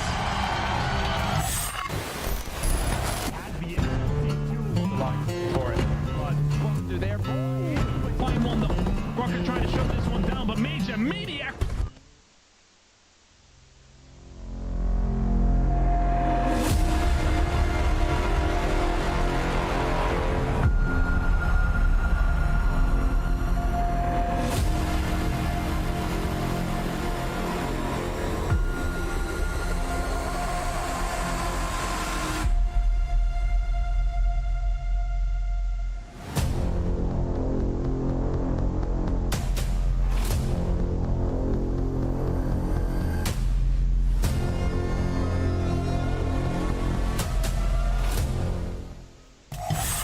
Welcome back, everybody. Major 4 continues on with the 11th seed. That's right, not the 12th seed. It's the 11th seeded Boston Breach. They clutched up against Optic Texas, and now Snoopy, Priest, Major Maniac, and Beans trying to make some extra cash before Champs kicks off. Yeah, scariest man is a man with nothing to lose. And that is what this team is. Let me tell you, going up against Optic Texas, nobody in their right mind had them winning that. And what did we see? Masterclass out of Priesta, the world champion, taking over games 4 and 5. And also, Search and Destroy looked fantastic, which has been abysmal prior to that match. for these guys. Boston trying to play heroes for other teams on the bubble as they look to play spoiler against Las Vegas. If they're going to do it, Allie, let's take a look at some of their strengths. What's the best part of the breach right now? Right now, the possibility in winning a search and destroy. This is a roster that is built that could at any day win any of the respawns. We saw they had some strength and control in previous iterations, and right now, if they could steal search and destroy it too, again, this is a team with nothing to lose. Like Ant said, I mean, they're 1-9 in hardpoint, 3-6 search and destroy, 2-5 in control. There's nowhere they can count a lock right now. But when it comes to hardpoint, I mean, you talk about the slaying on this roster. Snoopy has a really high ceiling. We know what he's capable of doing. Same with Beans. He puts down a lot of damage. There's a lot of opportunity for them when it comes to these respawns. On the other side of the stage, Boston will be facing off against Las Vegas, who is in desperation mode. At 150 points, they need a victory, and it's only 15 for each dub here in the elimination bracket. So let's walk through this roster and talk about the scenario. Attached, really the only veteran on this squad with one of the youngest lineups alongside him here, Nameless. You know, and I'm glad you highlight him because he's been so good for a majority of the year, but yesterday's match just didn't play up to par, honestly. And a lot of big moments as well. We're talking like huge 1v1s and the search and destroys. Game 2 didn't play that great, so today he's going to be looking for vengeance. Another thing with these guys, like the first bloods just weren't there in Game 2, and this is a team that throughout the stage top 2 in first blood, so let Johnny get loose. It happened in that Game 5 where he lost the clutches, but it's got to happen earlier. I want to see it in Game 2 this series. For me, for the Monster RG pregame, Vegas Legion, the control and tech has been a real, 5-5 in high rise, 2-4 in invasion. I don't know what they have in the series just yet when we look at that layout, but my biggest worry currently when it comes to Vegas Legion is just they play down to their competition a lot, which kind of creates this to be a trap game for them right now. Again, this win is everything for champs, and their biggest weakness has been that search and destroy, worst in the league in defense, going up against what we just saw, Boston a top 2. So attack's going to have to be on point in this series. Got to give a shout out to DM Theory, the GM and coach of Las Vegas, and of course to all the gentlemen up top there. As you see, LAG is watching with anticipation to see if Boston can pull off the improbable. Let's take a look at the best of 5 and see what we have in store for us. Vegas, how confident should they be seeing 6-star and Vista as our 2 hard points? I would say you feel very confident in this map set for Vegas until Game 5. And then it's like you've had a couple bad 6-star losses. Boston's won it before, so you just want to close these guys out as fast as you can. Don't let them get comfortable down there on the stage. Yeah, they're definitely looking to close this in 3. You're talking about their best hardpoint and search and destroy open up this series, as well as you could argue maybe their best control 2-2 when it comes to the split. So Vegas Legion are hoping to get this done in 3. It's going to be a fun series. We got a moment before we're ready to get kicked off. We should remind everybody where we're at with our overall standings and where we are at with our Major 4 standings. Carolina is out. They were the first team to fall against Toronto. The loser of this one is also done for the tournament and the chance to win points complete for your season. Let's take a look at what is on the line. As here are our current standings. Royal Ravens out at 150. Vegas Legion is looking to bump up to 165, but they need at least 2 match wins to catch up to teams that get like Miami and Gorillas. And that's why you have LAG sitting up there, right? They know that they have a massive opportunity to go far in this tournament, but if Vegas lose this series, it just puts them in that much better of a situation to lock up champs. Vegas Legion, with Boston in front of them, right? Like, you are your own enemy. You just got to beat these guys. They've been dead last for 2 stages now, 3 for the entire year, as a matter of fact. So Vegas got to get a quick dub, 3-0. Allie, let's tell the spoiler story here to the dismay of Vegas fans. If Boston is going to earn $7,500 and a chance of doubling up with every series, who is the one player that you think is the X factor? Who is the key player to watch tonight? Oh man, the one player that's going to be the X factor? I have to go through Ricky and Snoopy. I have to, because there's so much weighing on him putting his stock on the line right now because he's on the team last in the league in points right now. They're not going to make it to the champs. This is his last opportunity to show what he's capable of doing with his back against the wall in this sort of situation, and he's been really inconsistent. It's been really up and down for Snoopy as a player. So for him, I mean, he's still in the Rookie of the Year conversation as far as KD goes, but I think he's going to really have to prove his worth as an individual right now. Is this a better setting for him without all the fans, Nameless? Oh, without question, Chris. I mean, he looks much more comfortable. He knows what's at stake, but also people have been very hard on Snoopy. I mean, he's 18. He's so young. All these matches are experience. He's definitely learning from this, and he's got one final opportunity throughout this lower bracket to leave a stamp and get a spot for next year. 18 with one of the best snappers in the game isn't enough to get a Boston dub. It's time to make our pick'ems official. And Alley Cat, welcome back to the lead. Let's kick things off first. Where are we leaning? This one's actually really hard. I don't really know. Yo, LAG, who's gonna win? Boston, they I'm say. going to go with the Boston Breach. They made me dye my hair purple, so I trust them with this one. Nameless? She is on Mars. I'm going to go with Las Vegas Legion. I think they take this in conviction. Fine. Worst he can do is timing. With conviction, Attach is going to lead the way, but Johnny has to seal the deal in a Game 5. I have a feeling we're going the distance, but it's Vegas who walks forward in this tournament. To find out, though, who's right? Is Ali going to still crush it up here on the prediction game? We've got Miles and Chance down on the floor. It's not just Ali, Chris. It's also the entirety of the LAG team, including their coaching staff as well. So everyone's in attendance here for a very, very sick but exciting Friday chance. We say goodbye to another team.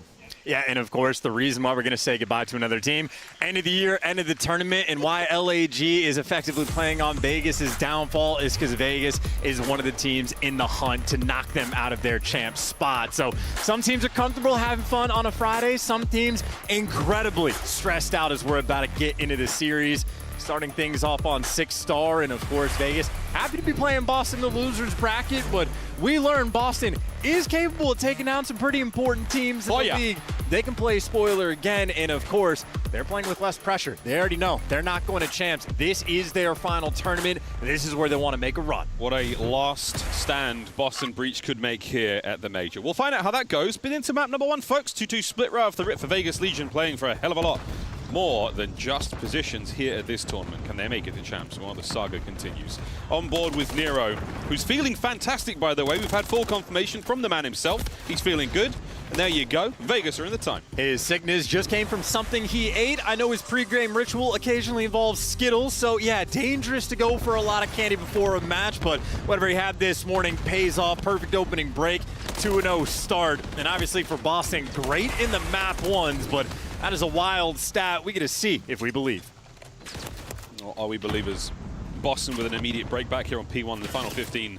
Good news for the Vegas fans. You have this side of the minimap. It's on Attach now to identify the attack. Priester, he will be the first man in, or will he? Snoopy's there for it as well. Lovely work there at the Boston boys. Good stuff. Chance on land when it comes to the map 1 wins. See if they can keep this one going. Good hit.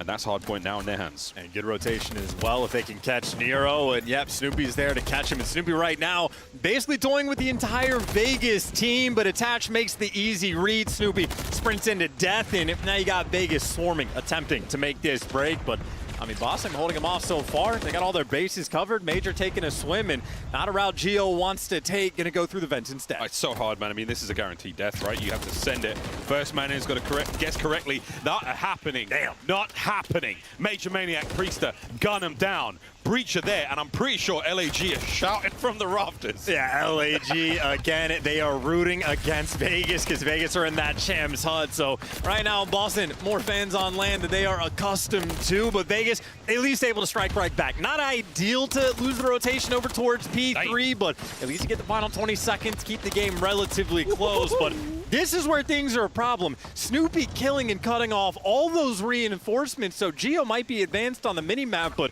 for the moment, he has no support. Boston are going to get all of this early time. Middle map presence here from Vegas on the attack towards P3. The money here on 6-star.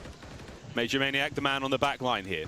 He's at the check-in desk, and the room is not ready, boys. You'll have to go wait in the bar, but the bar is full of your opponents. Nero finds 2, though, and now we look at Major Maniac for a moment. The break is immaculate. Beans trying to take back what was once Boston's, and it's not going to happen. Priester's next up. 1 by 1, baby. They keep dropping. Yeah, that is brutal as well. That is a blink and you miss it break, and the back spawns don't even matter. And Vegas are reading this, by the way. Boston's going to spawn out, so they know that Major's in the back, but everybody else coming through the front. Doesn't matter if you read it, though. If Priesta is just going to take it from you, and patience, though, pays off. Major not coordinate with this team there in that moment.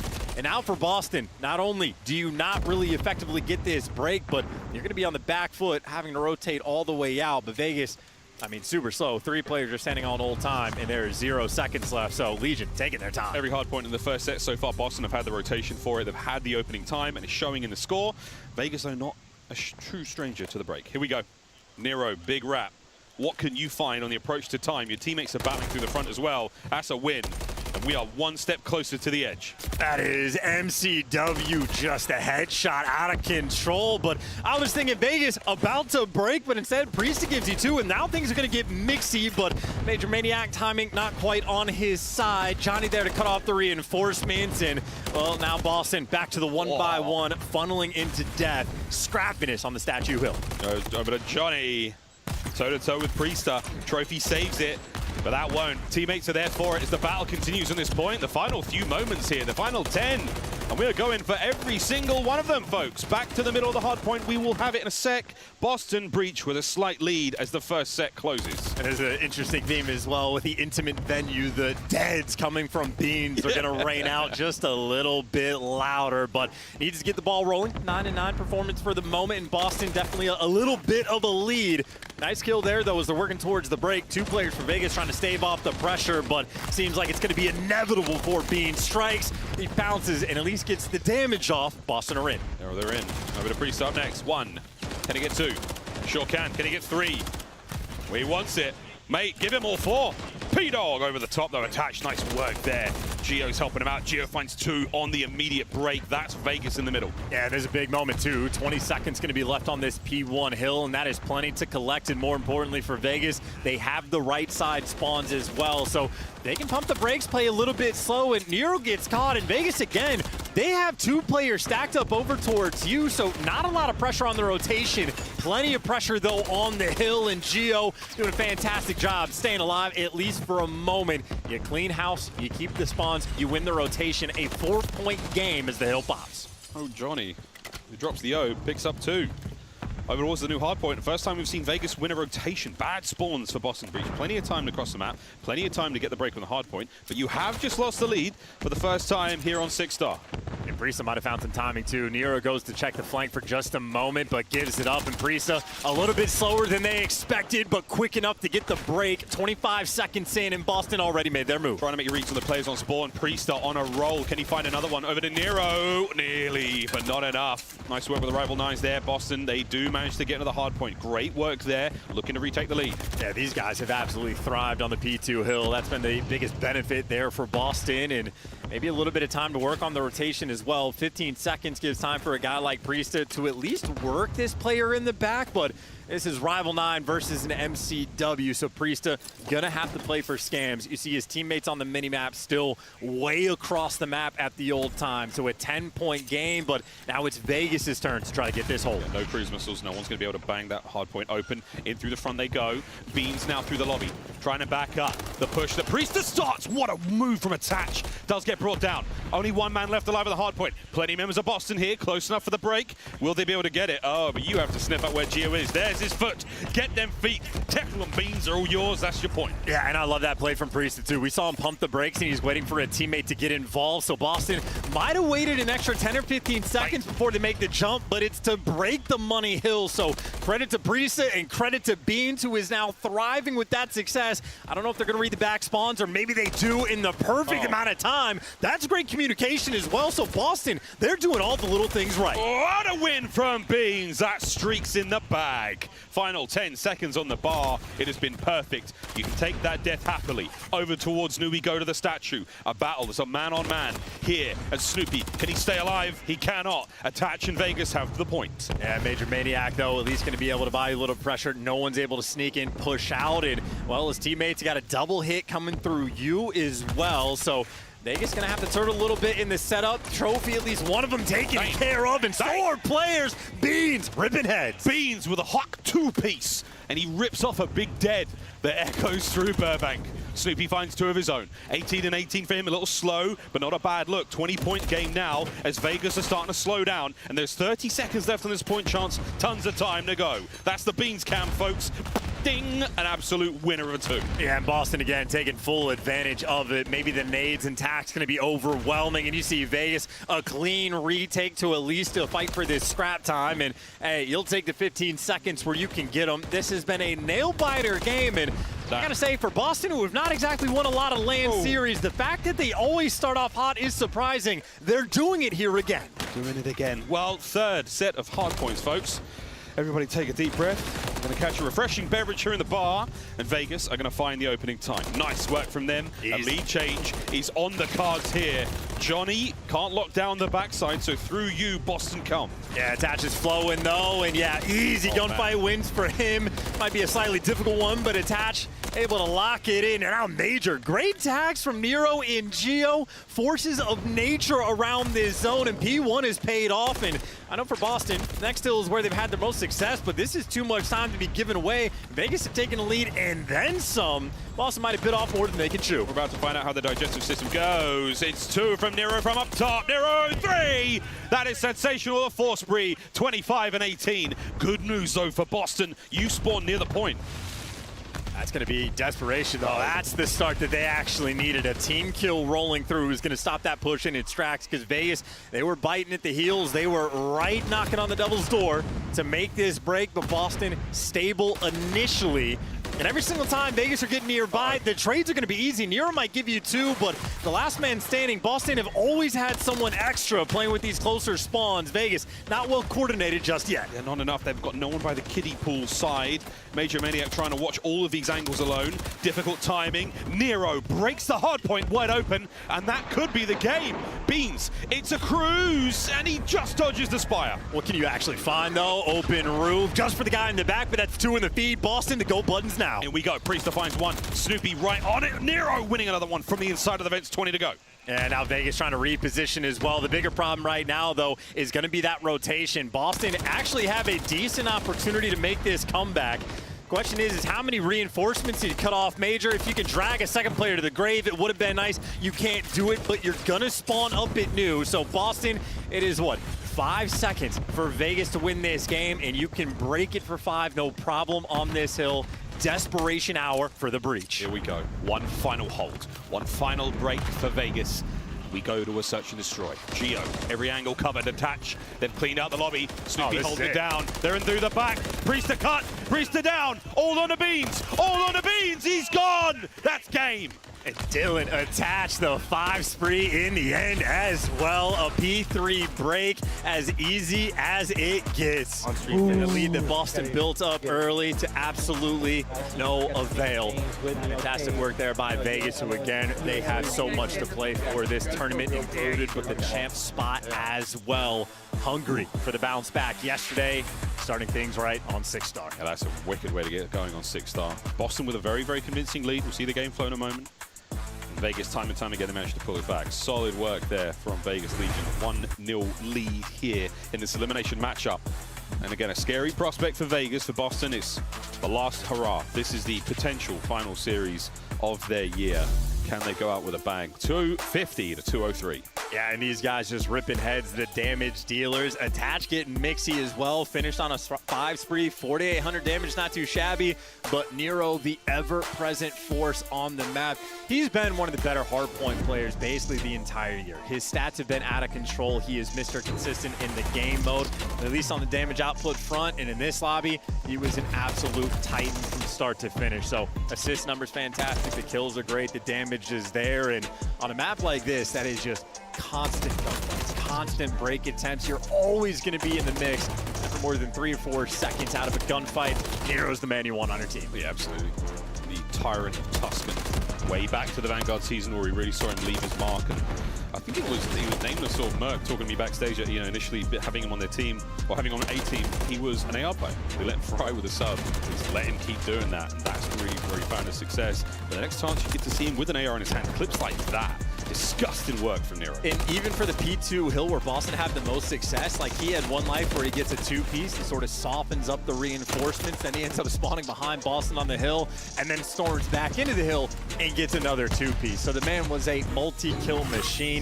And again, on a mixy map like this, any player that can just give you that little bit extra over the course of time, massive difference maker. So credit to Nero, and obviously they just run away with the game towards end, but Vegas on point in map 1. Obviously, something LAG are not going to be a fan of. Not going to be a fan of whatsoever. I do think, yeah, they're still up there. A couple of them still up there, holding on. We'll see how this one all goes. But there we go. That's the flow of the series so far, folks. 6-star done. Rio up next, and another high-rise control chance. We've seen plenty of those. We're doing something very different here, folks. We actually have a live interview with, I think, Fame is up there with Blaze. So if you're ready to rock and roll, Blaze, let's take it away. Yeah, absolutely right, Miles. I got Fame here from LAG. Fame, you're going to be going up against LA Thieves tomorrow in the Battle of LA. How does it feel to be on the winner side of bracket still and, you know, still have a shot at winning and making champs right now?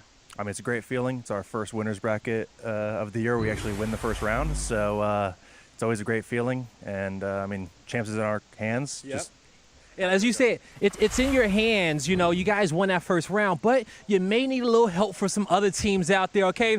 You know, who are you supporting? I was talking to you a second ago. You said, you know, I'm bleeding green right now and maybe yellow later on in the day. Yeah, I mean, if Boston wins, I mean, Vegas is out. They're one of the closest teams with us. And then New York later. I mean, if they win, knock out Rocker, okay. I think we guarantee it, so.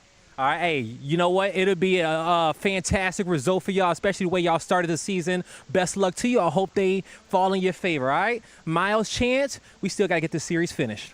We do, Blaze. We've got a search and destroy to get through. Thanks so much, man. That was a lot of fun. Live updates here in the cage, folks. Almost ready to get into map number 2. And it's weird. I spoke to Fame yesterday in the hallways, and he was saying last year he actually was one of the members of the team who knocked Clay out of champs, the running, and sent him to the desk.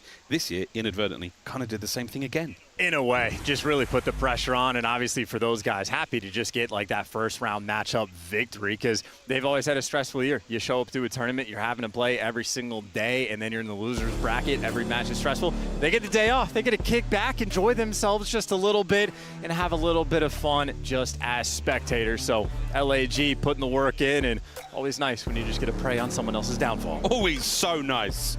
So lovely. Machiavellian, if you will. Record's not fantastic for Boston, but last time we saw them play a Rio S&D against Old Optic Texas, it was absolutely peachy. It was absolute delight. We'll see if they can do it again. Here we go, folks. One more map in this true saga of the Boston Breach Vegas Legion. We started things off with Breach on attack, Beans, the bomb carrier. Yeah, and now we're seeing as well a very typical setup coming in from the Boston boys. Snoopy, he's got his doors that he likes to open up. You can see the mid-map cross, and maybe even later on, you can watch the flanks to roll through. So they always do this at the start of the rounds, and now I'm looking at the mini-map. A's side is wide open. Boston trying to clear the space with nades. But by the time they capitalize off of it, guys like Johnny now waiting in the wings. Johnny, whoa! If he gets one, that's outrageous. All he gets is information, and now Boston flooding into the power positions. Press back. Lovely work from Priester. The advantage is well and truly yours, Boston. Yeah, keep in mind for Boston, you saw the stat 0-7 on LAN and S&D, but that is with a bunch of different rosters. Major Maniac, one of the finest S&D players you could ask for, but gunned in the moment. Long-time vet of Attach makes it a 3v3. Trades all the way through, and Attach, last man standing for the 1v2. Can he make some magic happen? Gunny. One of the almost almighty headies in MW3, that white van. And Breach rattle the cage of Vegas early on here. And again, Boston, they were grinding this map throughout stage 4, so well prepared. They got the default strats, and even though they went into the pre-aims of guys like Johnny, still able to execute, completely got the space down, bomb planted, no time wasted, and even Priesta dealing out a good bit of damage, threw up a kill and an assist in the round. Anytime you get 500 damage in a single round of S&D, you're feeling good about what you accomplished. Fantastic. Absolutely fantastic start. Can Boston maintain this course? Confidence being key. On board with Nero, who had a delightful map number 1. And a first blood he'll be very happy with. That's a great start. That's such an easy first blood, too. Priesta just not prepared for that instant jump out. Nero, reaction time, one of the finest in the league. Oh, here we go. Here we go. Whoa! Bean somehow turning on it. He does manage to get one out of the fight, but now Attach sent in to clean up. An easy cleanup indeed. Major Maniac now in a technical 1v3. As eyes on Gio, right, knows where both players are, so maybe good news, bad news. Well, he's tagged up one shot and no gunny in that moment. Gio drops him. Vegas, a perfect bounce back round. That would have been one hell of a moment. Major Maniac, the kind of player you trust in the 1v1s. This was a difficult situation. He knew he had Johnny on it, hot on his heels. Had to win that fight fast. Vegas, a perfect answer to the first round. Yeah, and Major Maniac, a player you trust to like analyze these situations. As soon as he gets info on two, he's able to visualize the play so quickly, but execution win against, or the gunfight against Geo, very different task. So nice attempt, but really just after the first blood, Boston, not a clue what direction they needed to look. Back on the attack they'll go, and standard setup for Boston, once again spreading the map, making more noise towards the A site, but if Priest has got the bomb at the top side of the mini-map, I think it might be for a distraction. You can clearly see they're setting up for some over-aggression. They want someone on Vegas to flank through. Vegas spent a lot of lethals and tacticals over towards the middle of the map, so B-bomb site. We're seeing a couple now from Boston Breach. No empty pockets just yet for either side, but we're getting ready for the fight. Eyes on Nero, causing problems towards the pinch. This is putting a lot of pressure onto the flanks of Boston. I think turn the flank to the front, and now they overwhelm the B-bomb site. Nothing left to throw though, Chance, except for that smoke from Nero. Yeah, shout out to the Dolphin Dive too as well. He was just running for his life in that moment, but that is more than half of the round burned in terms of the game clock, and they're forcing it over towards B. Priest has got the bomb here, but Johnny, I was going to say, might be able to rip him off, but not a lot of opportunities. Anytime he pokes his head up, he's getting shot. Priesta able to get this bomb down. Oh, Major Maniac caught one of the flanks open. Snoopy defends the open bomb site with his life. Attach, one. Attach can't get any more. Over to Nero. Back and forth. Snoopy somehow wins it. Now it's a 1v2. Shout out to the extra help coming in from Geo. And, well, now Geo's going to have to make the big play on a two spree and just not a lot of time. Going to have to gun at both of these players. He's got to find them first, and they are close. 20 seconds on the bomb as well. Here comes gunfight number one. And he's hungry for it, Chance. 10 seconds, he needs it. Yeah, Boston just gave him nothing now. That's lovely play. Lovely play. Very happy with that one from Boston Breach. 2v1 situation could have gone very, very squirrely. I'm going to take a slight lead here. And I got a little bit backwards. You see Snoopy's done 500 damage but has 6 kills. He's been hand-delivered a couple different gunfight wins, and here's a look at one of the assists that he got. Connection on attach, does a little dance with Nero, regens back up in the burst that come through. Beans was actually that player that just gave the little bit of extra tags in. So Snoopy doesn't have to do all the damage, but the teamwork and coordination on point. Does a wonderful job of staying alive, and now on a 4 spree as well. Snoopy, a dangerous man in this round. Yeah, very. Muy dangerous. Stun check towards that bomb side of Eskies, and it will connect. He won't know there's 2 players down there. This nade will help. Oh, damage as well. So lots of information here. No follow-up nade as Beans and the rest of Boston tactically retreat away from B. Yeah, Boston backing down, maybe going to be able to play for these retakes. Nero is making a lot of noise over towards Bridge, and Major's going to clear it out. How many players lined up? Well, Nero's going to fall. Apparently didn't see the second guy, and he just gets caught. Leaves us in a mixy 2 versus 2. Everybody in 1v1 gunfights. You got Priesta able to get out, reposition. He's making moves too. Rival 9 in hand. He is active on the map, clearing so much space. Him and Beans going against Attach and Johnny. Again, the communication at this moment in time is absolutely imperative. What do you know? What do you know that your enemy has? What do you know that your teammate has? This is where the pros separate himself from the Joes. Johnny, there's the plan. Priest is here though. He's going to be able to jump on this as soon as this bomb goes down. Opening Rattler gunfire. Beans nowhere to be found, so Priest has got to hold him at bay for as long as he possibly can. Johnny on the hop. Johnny down. Over to Attach. Last man. And there's Beans. The cavalry's here, love.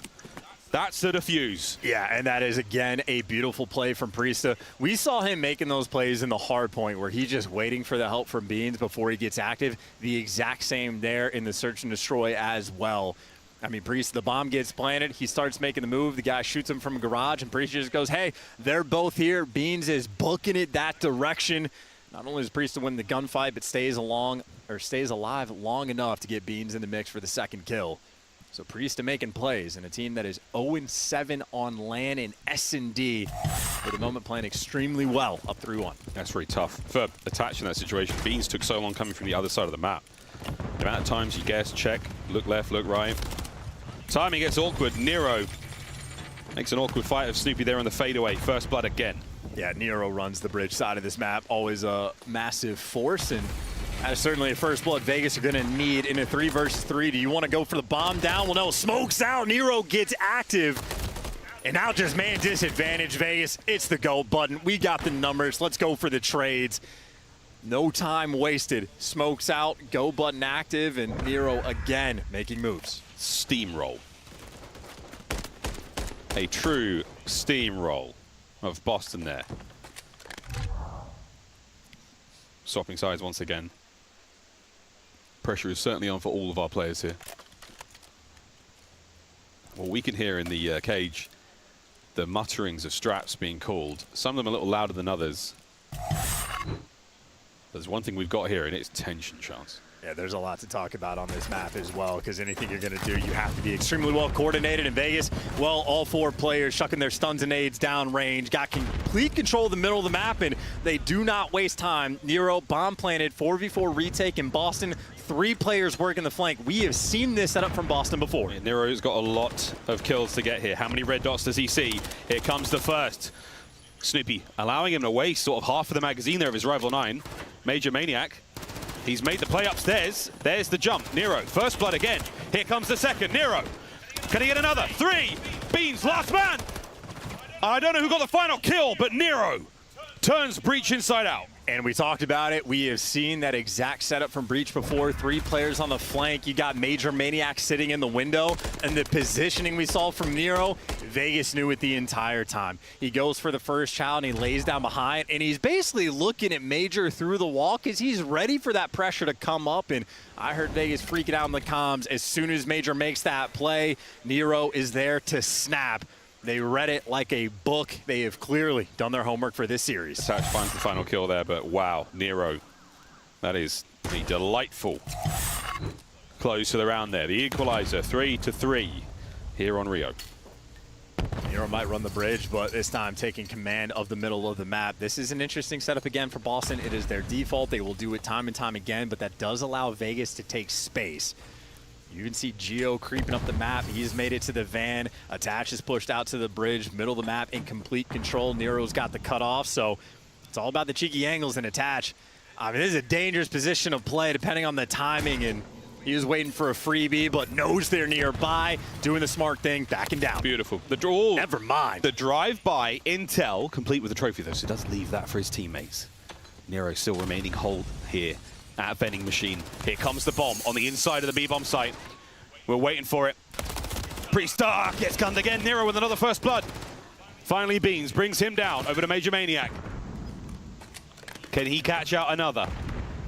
The bridge side of the map is safe and sound for now, and Snoopy recovers the bomb. This could be a plant as well. Yeah, look at that play from Beans, too. You got Major Maniac calling out 1, so they take the 2v1 on the guy bottom Eskies and just run him down. And, you know, Geo's in the back of the map. Beans might throw away his life, but you get the bomb planted in a 2v1 at Major Maniac and Snoopy. They just got to trade. You've done this before. Geo has found himself here. And once again, Boston holds. They take the lead. Beans takes a swig of that White Monster. Maybe my favorite. I'm with that. Or the orange. I like both, but either way for Major Maniac. Just the pick he gets on Attach. I think Attach maybe working out a little bit too much. Never skips leg day. I think his cheek might have just been poking out past that wall because I thought he had the angle, but as soon as he gets dropped, man advantage, Vegas take full advantage of it.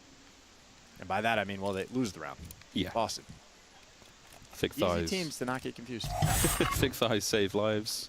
I'm trying to think about something that, where does thick thighs and big cheeks cost it? We'll come back to that one. Or if you've got any funny ideas, chat, do let us know, tweet us. We'll read out the weird ones. Heavy hit towards A. Beans has eyes on. Stun check behind the van, nobody home. We're overwhelming the bomb site, folks, and we're looking to get this bad boy down. Nero's debating. He want to go for the kill, and so is Johnny. Running forward as well, but at least gets his 1. And they want Beans to die. Attach.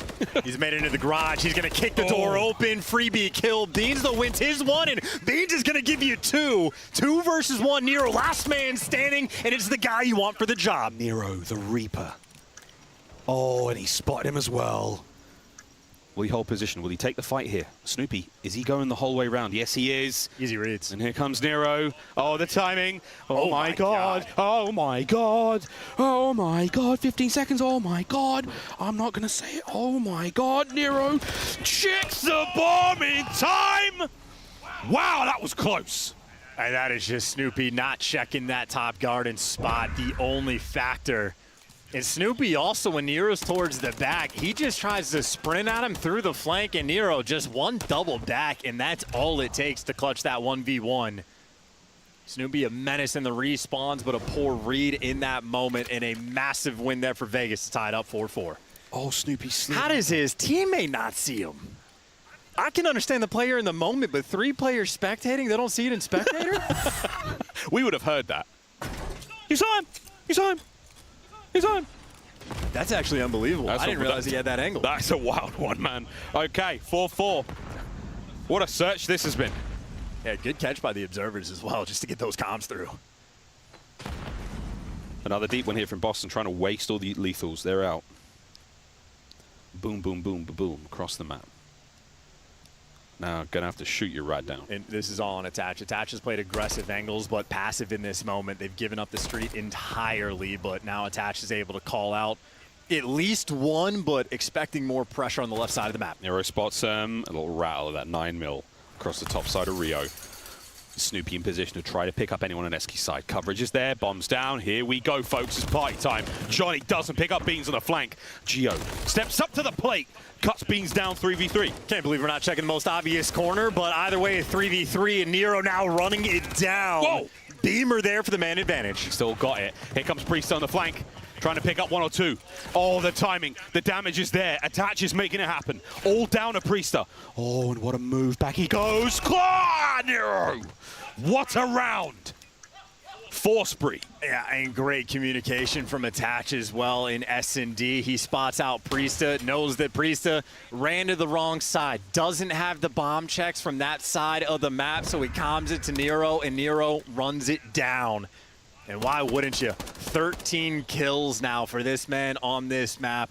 Absolute menace. Everything about the way he plays, man. Every corner, every angle of that top mid. Nero is so happy to take these fights. Over 2,000 damage, 13 kills, and now map point. We'll see what they can do as well. Going up 2-0 in the series, you just do not want to give Boston any signs of life. Take him down once again, and quad stack here, and they're saving some stuns and nades, going a little bit delayed on the push, but they cleared out mid-map last time, didn't waste any time, went for the bomb plant. Nero, I mean, mid-map's been cleared. Check out the right side. Bombs down. Another 4v4. Here we go. Nero! A 2-piece for the ages. Can he find any more? Eyes are there. Backs on up. Will he run top mid? He does. Nero. Unbelievable work. There's one more to be had. His teammates are there for it. But that's the man of the match right there. 16-6. Vegas 2. Boston Breach 0. Yeah, they didn't give him the ace, but it does not matter. Nero just gonna call game. Finishes on a 7 spree. He had 3 first bloods, 2 bombs planted, 16 kills, 12 of which were non-traded, and 2,500 damage. He was the MVP in map number 1. He was the MVP in map number 2. Man ain't sick today. Yeah, he's sick today. Well, he is sick. It's a different kind of sick. But that man is absolutely down with the sickness. 2-0. Wow. Can't believe it, brother. Yeah, in Boston Breach, unfortunately, it has just been a very disturbing year for them. Not a lot of signs of life, not a little dopamine they have been able to collect, and certainly not a lot of dope on that map. And a 6-4 win, too. How important that 1v1 win was. Nero going against Snoopy, taking him down. And obviously, I mean, we got to catch it from Snoopy's point of view. Just unfortunate that nobody saw on top garden what could have been. But either way, Nero as icy as you could ever wanted. See if your cat move on. That would be the player to watch in map 3 as well. Absolutely, man. I mean, map 3 is going to be a different beast. Of course, we got a high-rise opportunity for the comeback here, and a sorely needed one. The final map, potentially, of Boston Breach's MW3 season. It may all come down to this. Vista, if we can get there, and I'm sure Breach would have a whale of a time running around that map, firing their guns. But if they've got to fight hard to get there, 6-star for map 5 if we get to that point. High-rise controller coming up next. And again, I worry, Chance. I worry for the Breach fans. I worry for the Breach players. We'll see if they can pull things back, because it's going to be one hell of a tough one to bow out this early in the tournament. We'll find out what happens, folks. Will this be the last stand of Boston Breach or the beginning of the comeback? Don't go too far, folks. Plenty more Call of Duty to be played here at Major 4. The cage is a raging. And so far, we have seen some spicy stuff today. Plenty more to come here after the break. Let's go.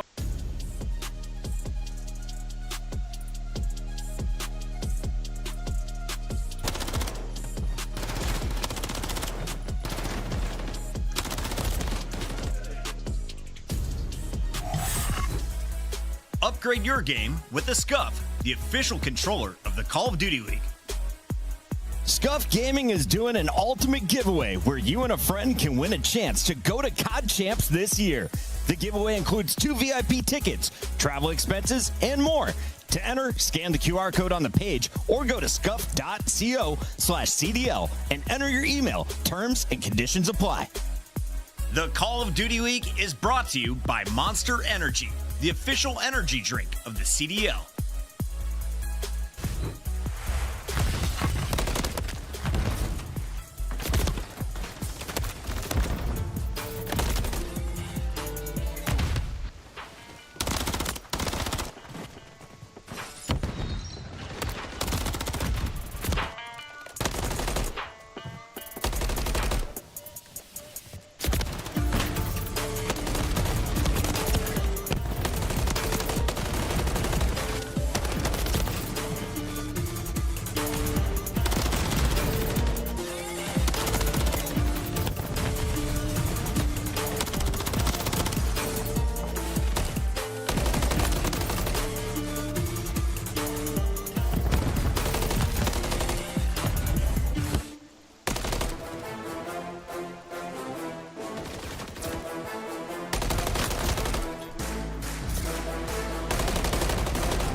gentlemen, welcome back to Major 4. Our players are taking their seats once more as we get ready to go into map number 3.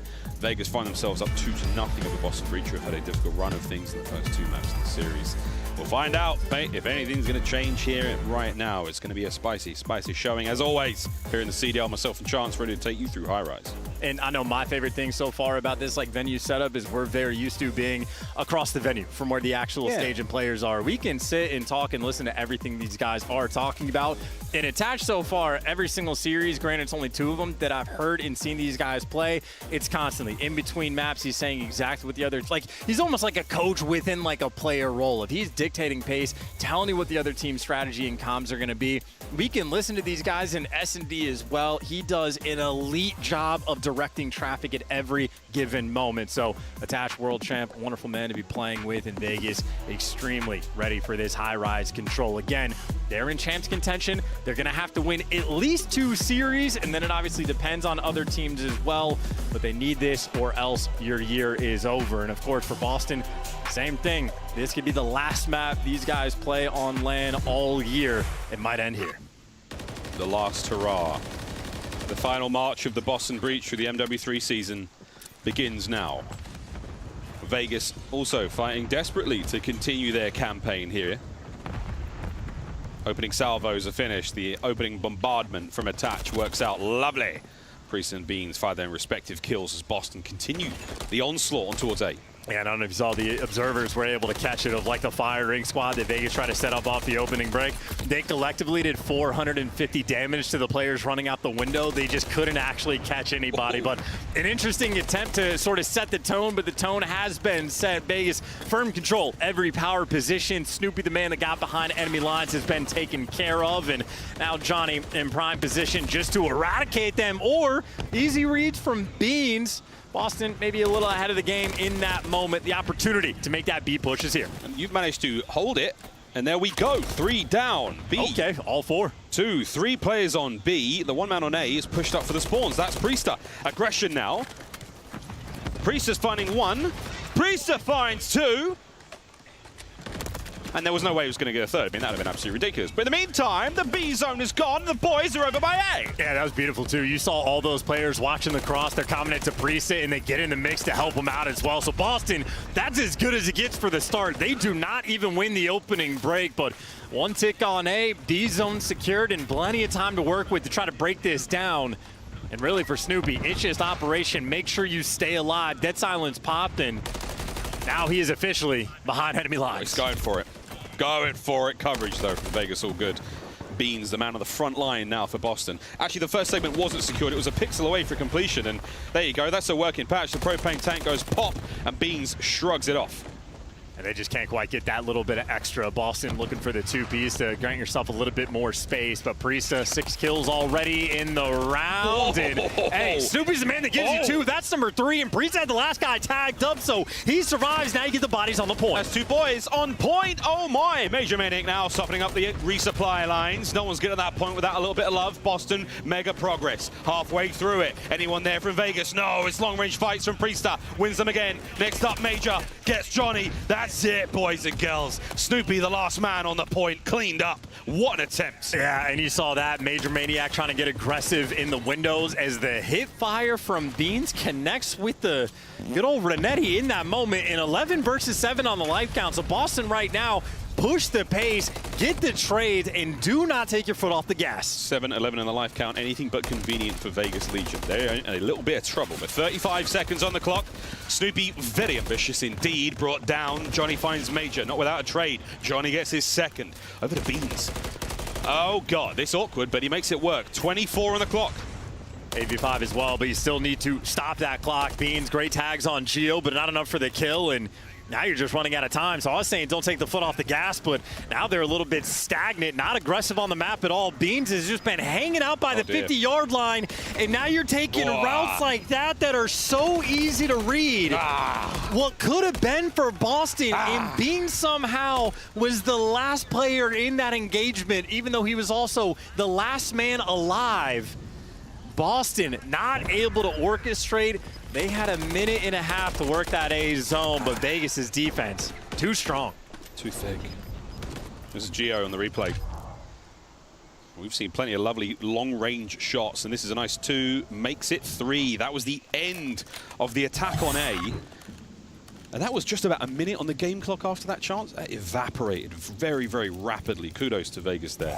Round 2. Yeah, and that's the moment where Major was getting stagnant in the windows as well, so Vegas weren't even pushing towards him, so they just rendered him completely ineffective on that play, and well, it would have been better on the objective, but Snoopy, nice little bounce back with the rival. Man just loves to run it down. Gio looking for the tiniest of angles to deal with Beans. He gets dealt with. Trades, though, once again there. Vegas on the attack. A lovely 2 from Johnny. Gets his 12th of the map. Major Maniac pushing forward. Awkward situation to be in here.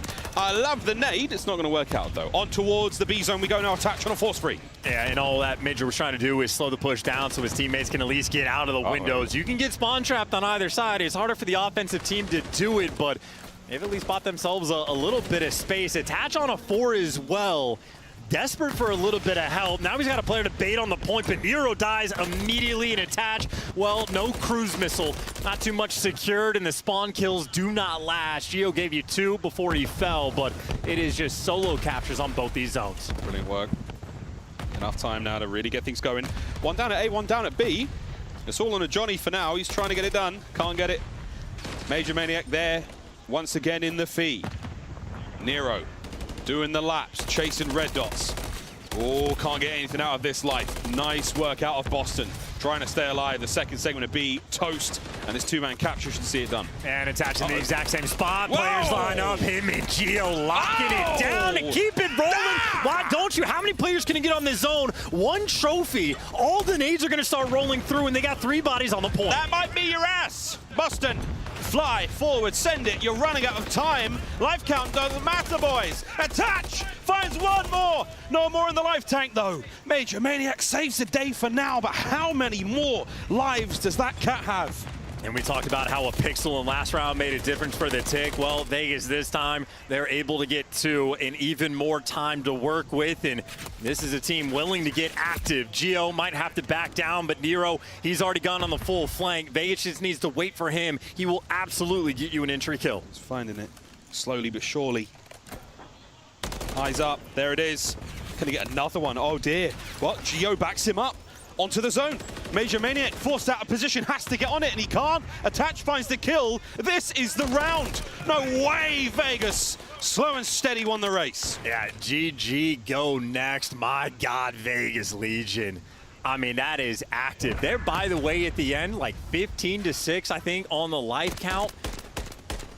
I mean, Boston nearly ran out of lives, and there could have been a minute left in that round. So Vegas just completely run you over. And a look at this moment, everybody focused on Gio. Attach their lineup too, and the help and coordination is perfect. Vegas, I mean, that is just overwhelming force, overwhelming presence. 1 round of defense. And their champ stream and tournament stay alive. Boston, this is it. Dig deeper than ever before.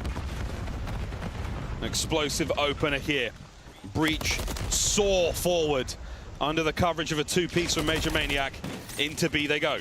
And I gotta say, by the way, something that was telling for me, we had the LAG boys rooting for Boston in the venue early on. As soon as the map 1 ended, LAG were like, well, maybe that dream is gone. We got other things to do. So I think the expectation is Vegas walk away with it. It's just a matter of getting the job done. But a perfect start to this round.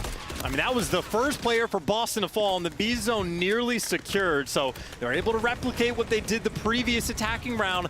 B is good, and they have so much time in so many lives to work at. As far as Boston are concerned, this is a nearly perfect start. The 3-piece there from Vegas doesn't really help. But Major Maniac on a 3, trying to slow things down.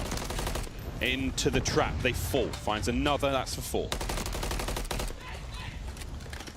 Big old dead in the background there for Beans. Major Maniac still going toe-to-toe with Gio here. There's the red dot. Major Maniac holding it down. His boys now pushing up onto A. The play is far from over. And he wants the cruise as well. And Nero would have been the guy to give it to him, but it's the good old propane tank that's going to take him down. But now 2 men on the zone. Boston can do this here. It goes Priester. He's the front line. Heavily tagged up on the flank. Attach on the flank. You cut down the play, you end the streak, and you end the capture of A. It's nearly 50% now. And Boston right back at it from spawn, straight into the fight. Yeah, but Boston, much like my ranked play teammates, just nobody picks up the flank. It's an important feature of the map, but they don't get it done. And, well, now you're back towards your spawn. Great kills coming through, and the players getting excited, but Nero, the multi-kill machine, cutting off the reinforcements, and Beans has no help in this moment. And that is help you wouldn't need it. That second tick does not go through. A minute 25, Boston still fighting for their lives here. Johnny finding kills all over the place. 19 and 10 for attach. Snoopy with the last ditch attempt. The sneaky play. Deddy still active. Finds himself one. The turn. No burn. Nero once again onto the zone. Beans can't get any more. Priester now. A slow trickle of Boston players onto the point. Chance just over a minute to go. Yeah, just YYing into death again. They had 29 lives remaining after they captured the B zone. They've gotten a single tick with 18 deaths. Vegas, their trades have been on point. They cannot break the Vegas lines yet.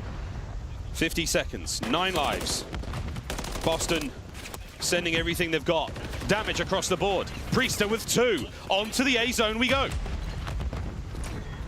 Only one man on it, though. Beans does have a little bit of help. Snoopy's going to be behind him, but not the help in the right place. 2 kills, though, go your way. Major towards the middle of the map, trying to stay alive, and Snoopy at least gets that trade. So we got a 5v5 and 30 seconds left. This will be a game of TDM. The last few moments now for Breach. Priester roaming for kills. Over towards the A side of the map, Beans waiting for the perfect time. Nero falls off, 20 seconds. Final lives for Vegas here. It is not over yet. And that's the worst timing. If a guy falls off the map, you expect that might be that momentum shift. Beans, if you hop up, Geo, watching it. Great angle, though, just to stay alive. Everybody from Boston's here. Vegas are starting to fall apart. Boston last lives. A lot of damage dealt. Here goes the final hit. This is it. Your tournament life on the line. Just to force another round. Snoopy, Beans, find them. Nero, cut down. And Boston will live to fight another round. Staying alive, and they did it on offense as well. It's close to being a balanced map, but you still prefer the defense when you can get it. So now Boston, opportunity to defend. And an insane feature as well for the first round on defense that Boston had. Priester was unable to get a kill. A shocking stat, but hey, round 2 to go again. You want to force this round 5. Boston, the opportunity absolutely is here. Out of spawn and into the fray. 3 of them down that B street. Snoopy eyes on mid. There's the nade. Johnny with the immediate push towards the bottom side of the map. And Beans starts things off where they finished it. Kills either side. And we're looking towards that B zone for defense here for Breach. Nero continues to be a lethal factor. It really is just so difficult to kill. Multi-kill machine so far, and Nero 20 kills as well. But everybody on Vegas getting active. Good production, and Snoopy can't win the gunfight, gets caught again. Major Maniac drops as well. B, here goes the first segment. 1 down, 2 to go. Not even checking the same corner. Attach loves it, and we have not made that adjustment. Here we go, Snoopy over the top. Can you get one out of this? No. Red, dead, Geo, top coverage. On A now, a lot of work being done. Major Maniac, no HP, no hope. Hello. Oh, okay, but he's managed to trick Johnny for a second. Johnny not fooled by it. Johnny capturing A alone. It's a 4 spree and 3 in the feed. Oh, and aggression. Endless aggression and full control right now for Vegas. It's so much pressure on both of these zones. A solo cap at B that's just about fall. Now it's secure in 2 players on A. Attached bunny hopping, waiting for a gunfight, and Boston are just not nearby. It's over. It is done, and it's elation for Vegas. An air of anger and confusion for Boston Breach as their MW3 season comes to a close. In that round, not necessarily a bang, more of a whimper for them. We'll see you boys on Black Ops 6. Yeah, one of the worst teams in CDL history, ending their series in an 0-3 fashion, and Priester not even able to get a kill in 2 rounds of defense. Vegas picking them apart, taking care of business as expected.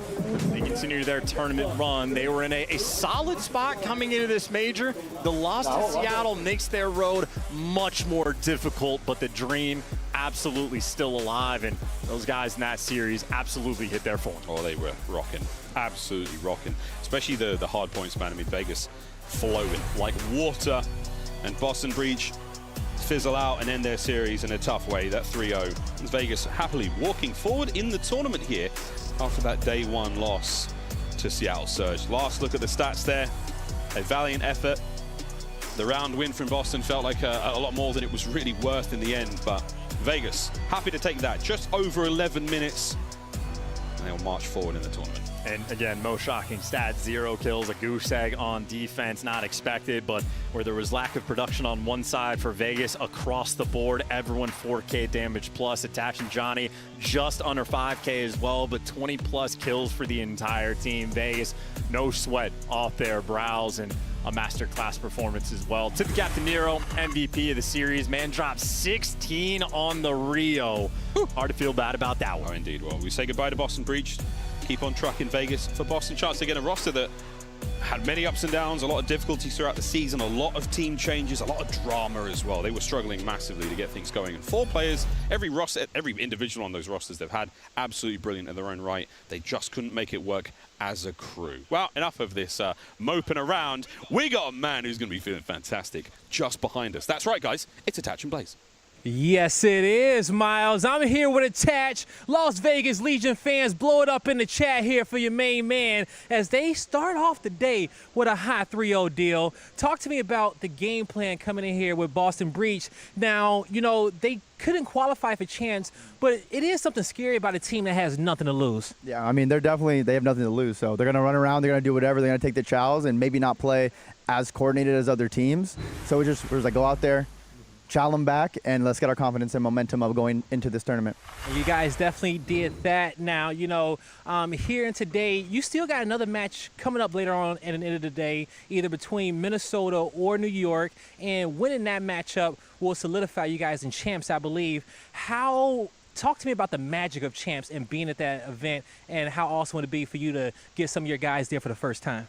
Oh, no, it'd be great. I mean, that's what we all compete for, to get to champs and then hopefully make a deep run in champs. That's where the big money is. But yeah, we've had a very turbulent year, a lot of ups and downs, a lot of changes, a lot of stuff going our way sometimes and not going our way. So if you end up and get to champs, it'd be a great story. So just got to win one more match, or maybe 2. So we'll see. Yeah, definitely one more match to go. And, you know, one player that's definitely going to be helping you get there is Nero. He has been playing lights out. Talk to me about how proud are you for him for making some of the plays he's been making. Oh, I mean, he is just insane. One of the straightest shooters I've ever teamed with. He's just a beast. He can do it all. He's so selfless while doing that, too. He can drop 30 and get 2 minutes in the hill, and while getting bombed down, he's dropping 17. So he does it all. He's an absolute beast. I love teaming with him. There you go. And now, lastly, talk to the Legion fans in the chat. You got one more match at the end of the night. Motivate them, hype them up as you guys get ready for a banger. Hey, they need to hype us up. Nah, I'm just kidding. But I appreciate all the love for everyone.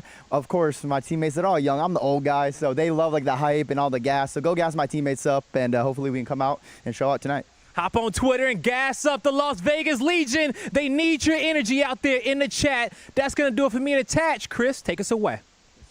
What a different tournament this would have been for Las Vegas if they were able to win that Game 5 yesterday. They went to a round 11 to open up the tournament. Here on day 2, they come in and hand out a hot 3-0. This is what they wanted to do coming out of the gates. Yeah, this is what they were hoping for yesterday, right? But for Vegas Legion, it was just a really good search and destroy. I think for me, it was probably the most impressive out of them because they've always had the sling. They've always been good at respawn. On the flip side, Boston, unfortunately, didn't get to play spoiler. I was hoping for it. But I appreciate you giving us a chance to catch up there. Yeah, I was just being nice to my fellow critics. All right, let's take a look here at some of the youngest players in the league still fighting for their spot at champs. They lock up 15 points here, Ant, but the job's not done.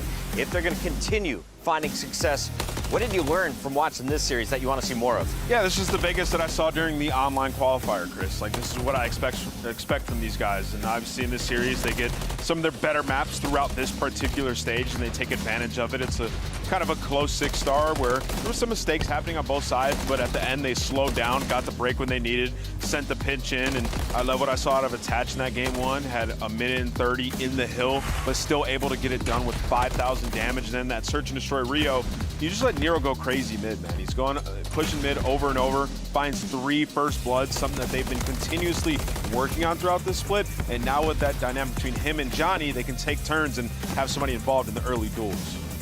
I think for Vegas Legion, like this is a confidence boost for them right now in the Sealand bracket. I mean, in this matchup alone, Attach and Nero rock a 1.2 anyway, so they're fairly comfortable loading into it.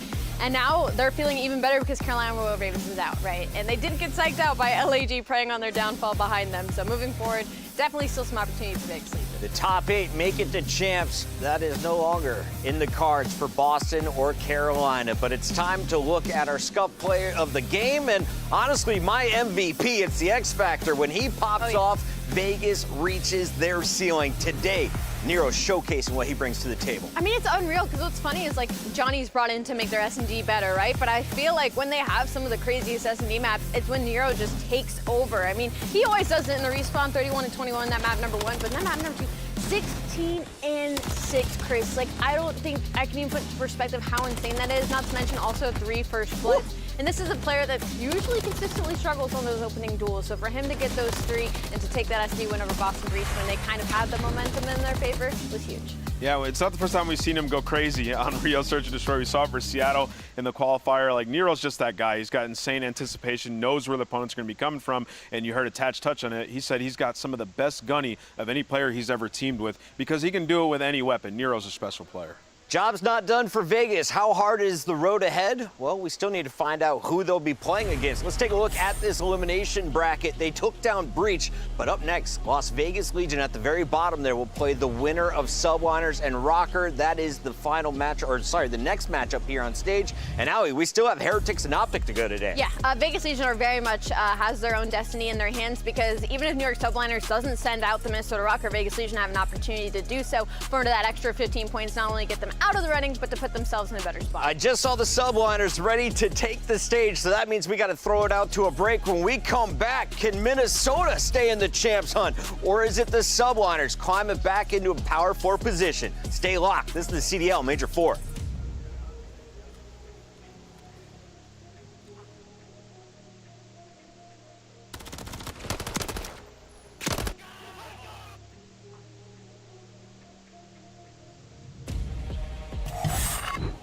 Upgrade your game with the Scuff, the official controller of the Call of Duty League. The Champs Tracer Pack is available now. The bundle includes a Reaper Operator skin, Ripper Weapon Blueprint, Death Stare Weapon Blueprint, Cuts Deep Charm, 2 calling cards, 2 emblems, and 2 weapon stickers. Use these items in both Call of Duty Modern Warfare 3 and Call of Duty Warzone. Available in store now using Call of Duty points.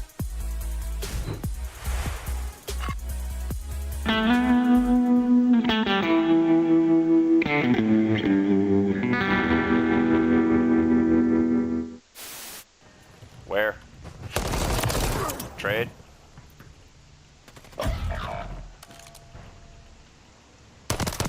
Remain. Finish the mission. No visible threats on I'm the target. GOAT. Solid work. We have secured the field.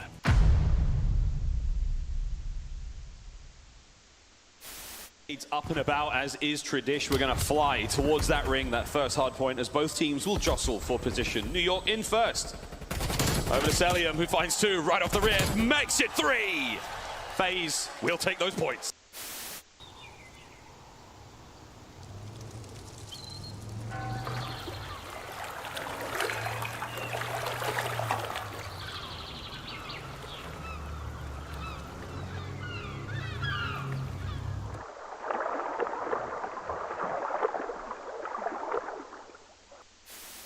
Unless Priesta can come up with something magical, something historical.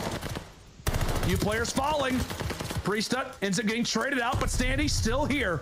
No respawns right now for Rocker, but hey, we've got to put ourselves on pause. 1.5 seconds on the clock. Atlanta FaZe, they've got to push their way in. They've got to dig their way through. Nades, tacticals, utility tossed out. But take a look at this.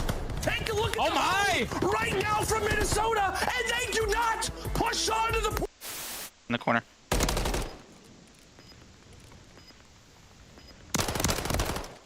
Nice, bro. I would have killed him. I just ammo. This is ugly, bro. What are they doing on the map?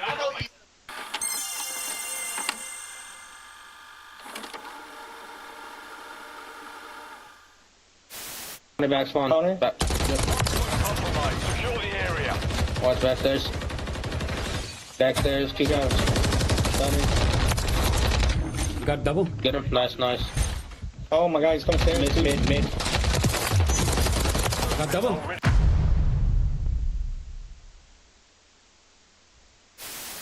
Oh, take a look at this rush. Take a look at this aggressive play from Minnesota. They make their way in through middle. They instantly hop into this B zone. Standing with a nice little angle. Oh, what a play! Oh, it finds 3! Eli with the snapper. Behind enemy lines. He's getting loose early every round. Like, do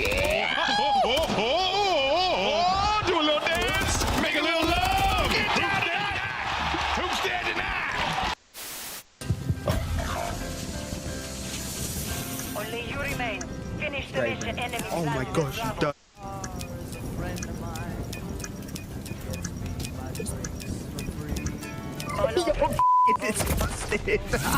You gotta watch the bomb, boys. You gotta watch it. Yo, you're actually disgusting.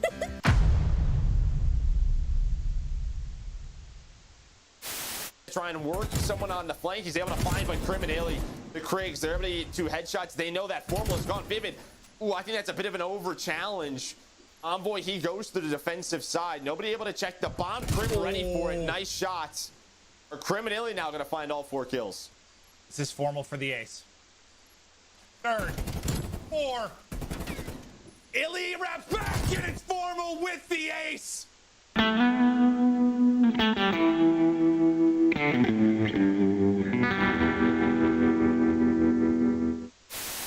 No, he's mid-desk, laying down mid-desk. The long desk, snaking the long desk. Nice play. Good Let's fuck. go, Clay. Let's go, Clay. Ran at him, bro. Yeah, you should have with the Vaz for sure. All good.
Oh, the suction cutlass are perfect! I feel the power flowing, the flashing lights are glowing. I keep a steady focus, this is my glory moment. We hunting rubber on the road, if you hadn't noticed. No, they ain't ready for the smoke, gonna let them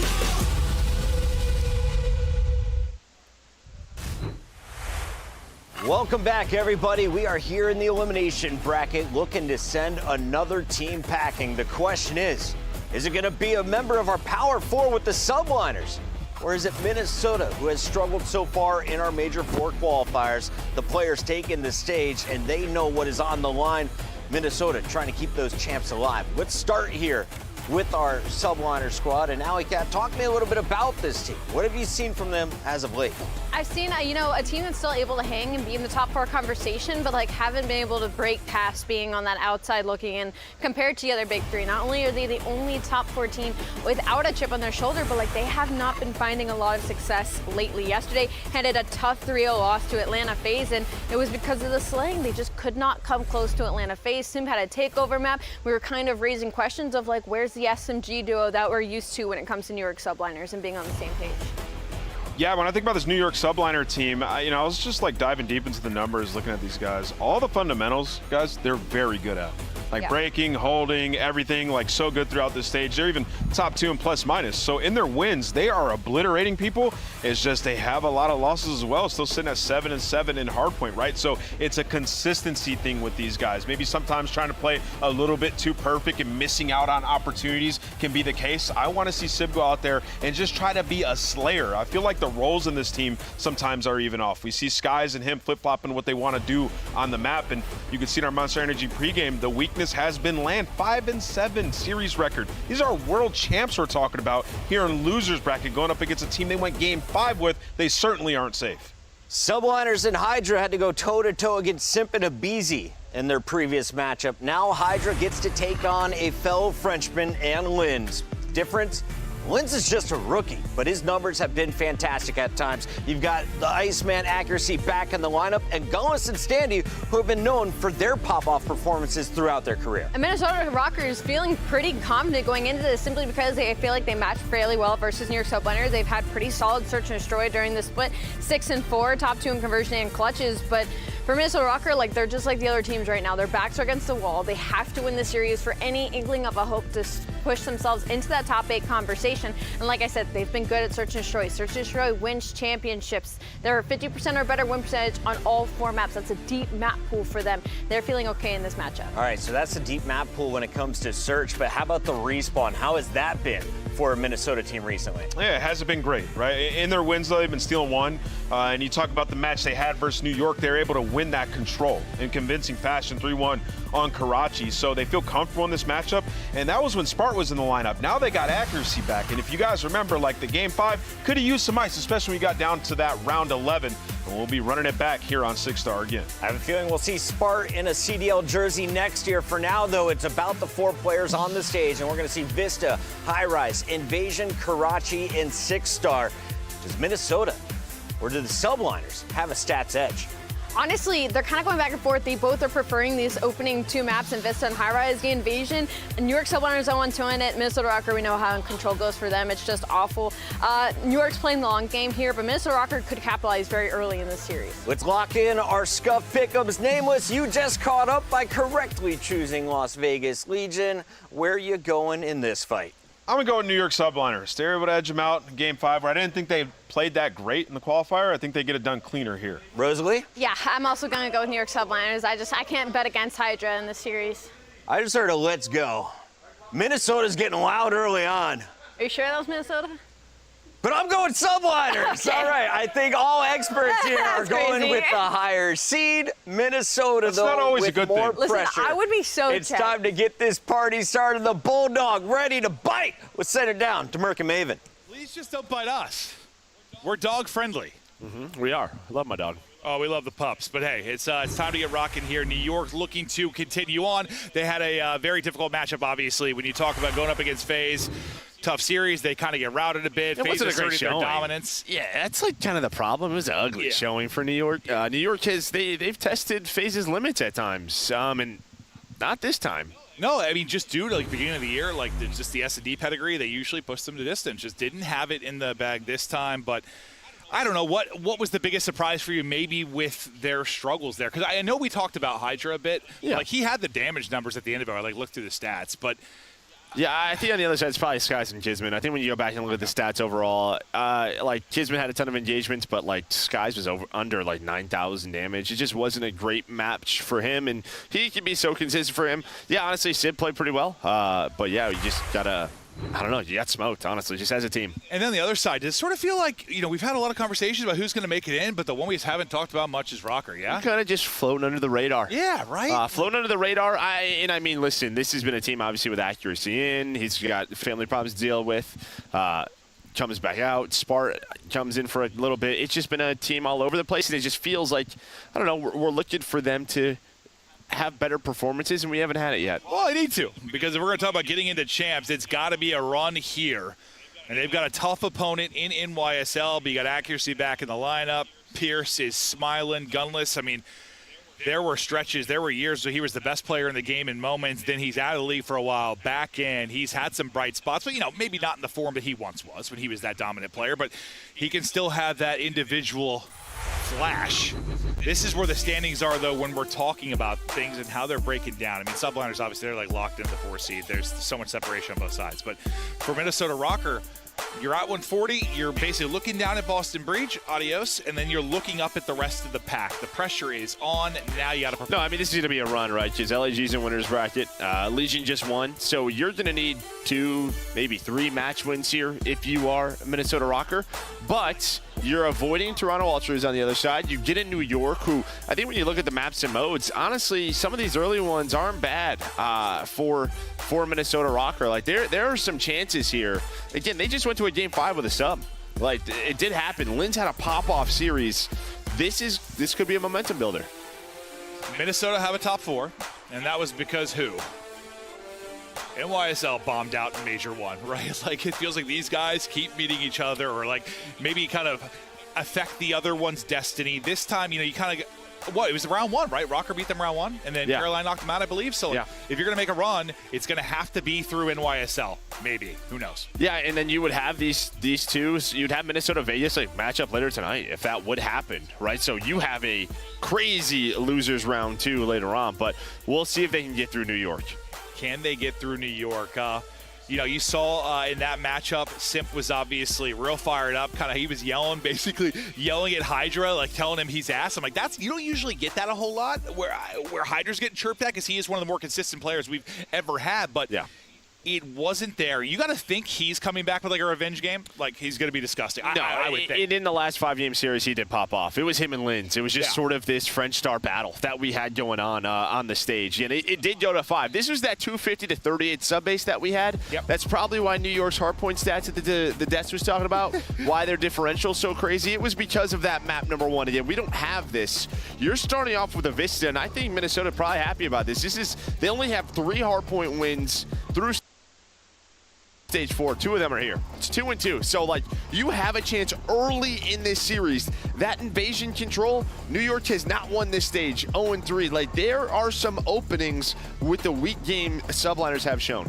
You know, I don't want to say we've like disrespected Rocker, but like I guess just we haven't written them off per se. They've just been sort of the outside bet. Like, no, other teams got better. Where we haven't seen it, so like we sort of just naturally have not really talked about them and having a chance to make the run. But the fact is, you have a chance. Absolutely. It's right here.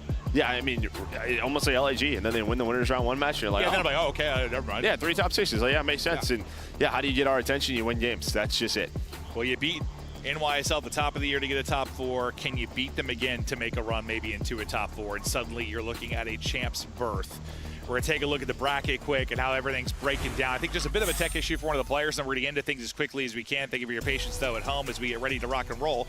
This is how it has looked so far. I'd ask you, like, biggest surprise and whatnot, but, like, I mean, that's obvious. I guess it's just obvious. Yeah, we all know what it is, right? Probably the biggest upset on the year on LAN, at least, is LAG over Ultra. Haven't had one of those, but Ultra bounced back today with a 3-0 over Carolina. No champs for Carolina. And then we just saw Legion take care of Boston Breach. A lot of people thought that could have been a sleeper match. Just dude, Boston had no pressure. This was kind of their last tournament. Grew all guns firing, but they handled business. No, I kind of thought, like, you know, you've said before, like, you've been in a position or played against people that just want to be like the bracket buster. Like, you're just like, our year's chalked, but like, F that guy. I want to smoke that guy.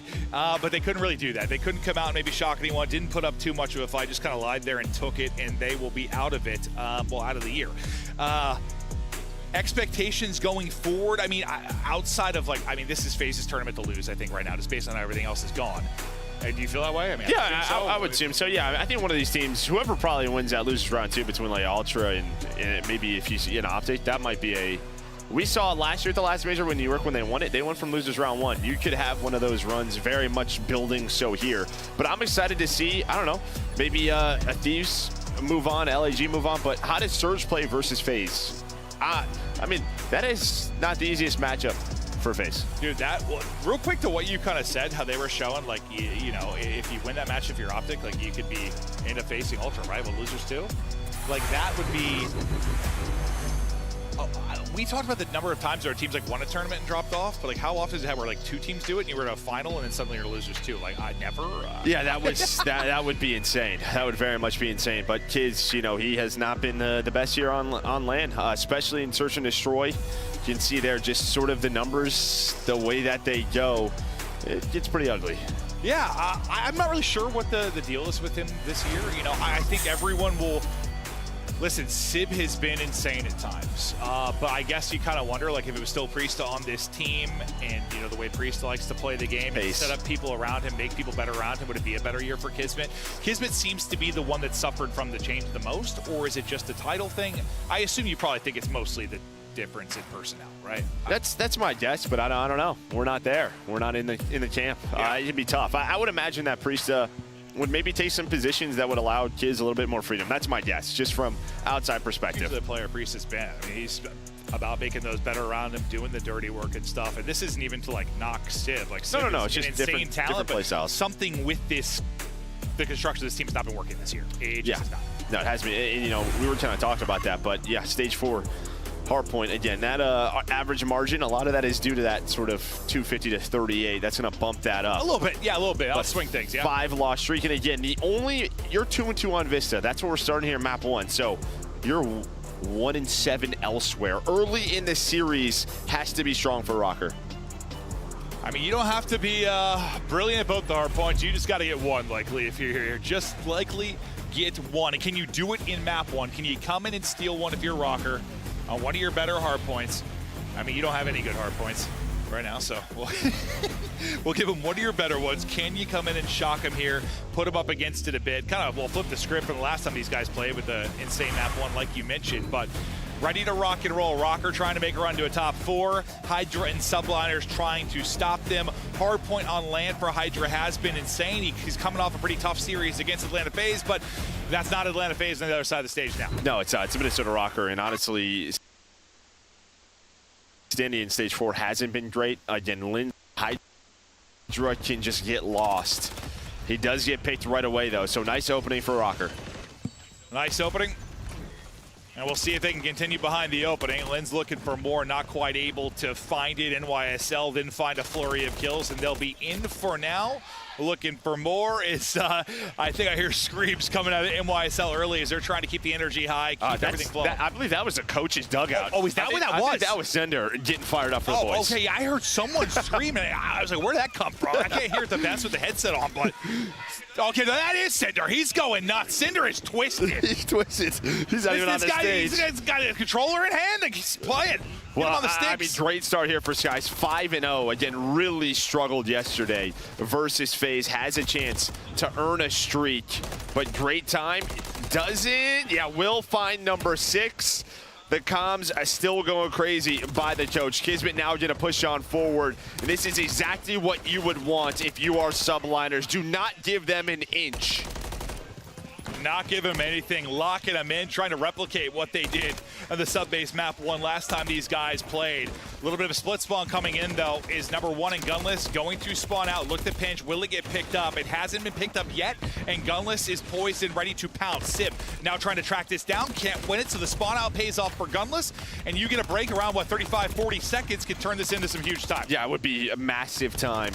Obviously, again, Skies does have that streak when you want to invest that one-on-one going down, and who is it? It's Hydra with a double. He's going to get pushed on forward. Accuracy now on the hill. Kismet just kind of lurking around here, trying to rotate. Well, at least put his team in a position to rotate towards the P3, but Lynn's standing, able to hunt him out. So you break up some of the time, I suppose, but you're still down early if you're Rocker. Yeah, Lenz, we'll see if he can get it going. Standy, like, they are struggling, and you know what doesn't help you probably improve your play is a missile from the sky. It won't hit, but Sib will get the kills, and that'll be the break on through. Is the break and rally are there for Subliners. You try to turn this into even more time, eclipse the 100-point mark, push that 100-point lead, and just have Rocker second-guessing everything right now. Yeah, and then Standy, he's going to get called out, so he's got to wait for his teammates off a spawn. It was such a clean 3 dead near the hill, and who is it? It's just Hydra 4 in a row on the hill. It's his little jungle gym, gonna avoid the nades, be ready for the next gunfight. There's 5, almost able to find number 6, but Lynn's there with the trade. Yeah, it's just one. You keep irons up, you win it, or you catch somebody with a timing, with a slide. It's just a little bit off and can't quite get the streak, but still, incredible stretch from New York Subliners. About to go up 100. P4 is upcoming. You've got the position if you're a Minnesota Rocker, but obviously in transition from 3 to 4, there's not a whole lot of space. So you have a chance to break again if you're in YSL, and then this game is unhinged. Yeah, I mean, this is a must-win. At least find, 30 seconds if you're Rocker. We always talk about big comebacks, starting with, like, sort of the P1 coming up, but very similar to our series today with Carolina in Ultra, just going down 110 points after 4 hills doesn't help you. No, and yeah, there's a chance of it here, too. Yeah, no, we talk a lot about P1, the second rotation, how that can swing, but, yeah, you can't be down 110, 140 when that comes, and now, as you needed to get some time, you've started to rack it up. 30 seconds to go. Spawning out top left will be NYSL. They try to break through again. You still have Hydra up and ready to pinch this. Hydra is doing all the pinching. Maybe pinch it a little bit too hard as he's able to get 2. Skies and Civ connects for the rest. The only person remaining is going to be Standy. That was your chance. I mean, that was your opportunity, but Hydra has just shut it down. His teammates spawn up towards P3. Rocker have the lead. He wins the first one-on-one, and then it's just a sandwich. And unfortunately, in the middle of that is Minnesota Rocker, and they get smoked by Paco. I'm not sure if it would. Hydra, I mean, he's got as many kills as basically Gunless, Accuracy, and Standy combined. He's 16-7 on 4 straight, ripping, roaring, rocking, and popping. Hydra doing everything he can. I thought this might be, it's not really a revenge game. I mean, you're playing Minnesota, you lost the phase, but he just didn't have a very him series. Sometimes when you're a player, at that level, you have a bit of an ego. You do. He wants to come in here and just annihilate. No, and again, they didn't have a great showing. It's similar to like Ultra. It's just like we got caught off by the environment maybe. We weren't locked in. Losers round 1. Let's just come out hot, and they've done just that. And the way, I mean, Sender, the way he's been roaring, I imagine him, he's in the back there like chest bumping each other, like getting fired up. Like, I can absolutely see that. These guys got to be twisted because they are smoking them right now, up 100 points. Let's hear the comps with NYSL. Curve on me. I need it over left. Bridge and curve, last 2. Bridge? Last 2 bridge, on top of the bridge. He's on top, no on P1. On top of the bridge. Yeah. Left side. No. I'm in new right now. Yo, you could. Watch his kill. Low left. I got him. Nice, because you keep trying. Get him P1. Get P1. One's pitching short. Yeah, take it. One deep left. One shot Lens. Deep left, one shot. Dead. Take it, Pierce, 1 bullet. Take it left. Nice. Coming close. One shot. Nice. 4. Hold on. First guy Lens. First guy. Get me. I have a cross. I spawn take it. Clear the P3. Watch my curve. I have curve. One shot bar. I'll see the 2 bar. Nothing curve. Bar. Lamar. Yo, Burger, 2 bar. Go standing, going mid. I hear. Cat one shot. Yeah, the other guys, they're going to be 2 cat. Middle grill. Alright, 2 cat. Slow that comes down. Make sure you heard you. I'm going to go right. Go left. Already gonna be right. We should go left. He's watching curve from cat. I don't see cat. Standy was middle. I'm guaranteed this. Middle, Standy weak, guys. I'm guaranteed this. We should pinch short and shit. Pinch short. Claps fines. Two on time. They're gonna spawn. Obviously, Lama's gonna be bitch. Cat. I'm top behind the blue cross, okay? Heard you. Lamar desk. Come new, go me, guys. I have all cut. One shot on no, 2 of them. Standy and Lamar no. Here's behind the desk. Back blue. Here's back blue. Yo, mid, Caesar. Stack. One's back blue. Nice. Get time. I'm gonna see P1. Bill's Pierce. Yo, there was another one mid. They went short. Pitch his tower. Already top burger. Top burger. Weak. Nice shot. Kill him. Nice. I don't see him middle. Yo, 2 middle. Middle dead. Nice. 3 looking for one. Lamar. Last guy's S1, S2 now. No, you went stack. Lamar. Top mid. Nice. Keep flooding mid, boys. I'm happy on that. Blue dead. Lynn's dead. I'm gonna go. I have the whole blue cross. Heard you. I'm gonna fill mid then. Alright, jab P1. Blue cross, Lama. I'm helping. Blue cross again dead. Blue cross, Lamar dead. I have a trophy on you, Paco. No Fikia. Comms are flowing up 100. Joe, what do you think of the breakdown between the guys? I mean, yeah, obviously calling out names, big, just sort of what you want to pick up, and I just love the way Hydra says Lamar. Yeah. Lamar. I love it. Yeah, no, I do too. I wish my name was Lamar. Yeah, I know. So do I. Oh. But the comms were flowing and everything working right now for Subliners. I mean, yes, you played them much more even. It's very, very reminiscent of our last series that we had. It's just you start to play them even when you're down 100. You're trying to keep the foot on the pedal, the foot on the gas to keep this rolling on forward if you are NYSL. You still have them in a chokehold. You're up into P3. Just starting out, 50 seconds still on it. Kismet takes down at least one before he drops. The next player will fall to Hydra. You got everything you want right now, and the great hold here. You can't quite put it away, but you're at that score line where you can just ticky-tack them away. Get 5 here, 10 here, and win the game. And no matter what this guy does right now, it's turning into more and more. It gets a little bit of help there. Almost finds the triple. 28 kills leading the lobby. I mean, Skies is 22-9. It's just a team effort here from Subliners. And I think maybe you just heard what you wanted to hear in the comms, just great intensity. Just maybe what they're trying to focus on, they believe comes from their communication. I also love, listen, we've all done it. Like, you think someone's watching a cut like they weren't. That moment when I think Hydra was like, Caesar, mid. Mid, Caesar. Like, Mid, Caesar. Yeah. He thinks he's got it, he does it, and then he eventually gets the kill. But I just thought that was absolute comedy. But this is an absolute blowout currently. 30 points away from victory. Is in YSL, second by second, moment by moment. They have been full on the throttle. Rocker have not had a chance in this, but listen, last time these guys played, they lost 250-48 and pushed to a map 5. So no, that's true. Whatever, I guess, yeah. Some of these scenarios, yeah, you're right back to it. Minnesota have dealt with it all. You had 2 5-3s coming in from Skies and Hydra. Skies goes down, Hydra still alive, but the pressure is on the hill. Can he find it? No. But yeah, I think you've got, again, a better second half here out of Rocker. Yeah, I talked trash after. Oh, we doubled up our points from last time. Yeah, true. We ain't getting 100-point clubbed. Oh, Lord help us. Sometimes just looking for things to joke about when it's a blowout like this. But Sky's nearly triple positive. Hydra putting on a montage. Kismet and Sim, Phil in the middle, and the comms were so good. Bridge hardpoint up. Sky's already leaning and racking up the time. Help is there from Kismet. Tough gunfight with a slide underneath him, but good tracking to deal with it as he tracks and kills. The map victory is through for New York subliners, and well, it's just one of those where it never felt like there was a question about it. Like, I think even in like the Carolina match earlier, like there was like one hard point kind of deep in it where I was like, they get a full hold here, they're down 40, we got a shot. There never really felt like there was that chance. They're just no, far earlier in the game. Maybe. Yeah, I mean, you had like the P1 break, but then I think just right away, New York took the map away again, right? You heard in a listen, like Kiz is like, I'm going to secure this 20 for us. He goes on a pinch. He's able to find that. They then transition that into a P2 hold. Yeah, there just was not a lot for Rocker. How much easier is the game when you're just like up 100 early? Like, you don't need to be perfect. You can take more risks. Well, and I think it's just sort of like, let's just not lose map control on Vista. Control top middle. I mean, they were like plus 35 as a team. You were plus 30, I think, in between Skies and Hydra. Yeah. So that was a murder. Lamar.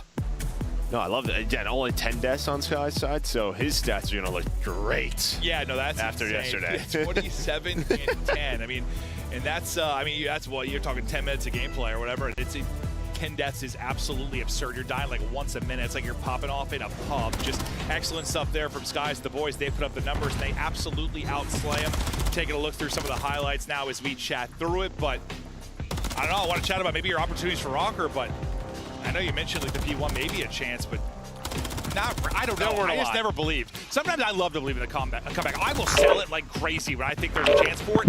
I just didn't see. We never really had a pop-off moment. No, nobody had like the multi-kills. Like the 4 dead, 3 dead, like those scenarios where you see things start to swing. The feed just, it's like a color thing. It's just more purple. You're like, oh, they're lighting them up now. Yeah, we love purple. Hey, is that rap? Yeah. It's a beautiful color, Joe. Yeah, you would love if like Lindsay goes on a 5 spree, turns it into something, but that never, there was none of that. When you outslayed that much, there isn't going to be any of it. Yeah, I don't know what the total tally ended up being, but it was heavy. I mean, some we're talking 30 to 40. It was an absolute body bag. You put Rocker in from a slaying standpoint, objective standpoint. Sometimes, subliners have been guilty of being that team that'll outslay you, not win a hard point by much, not take advantage of it, but the focus was there in the comms, the energy was there, the focus on the map control, turning that slaying into objective and winning it by 150. Yeah, but now, again, you move on. These maps just aren't great. They haven't been great in Stage 4 for subliners. We saw this matchup on this high-rise Search and Destroy.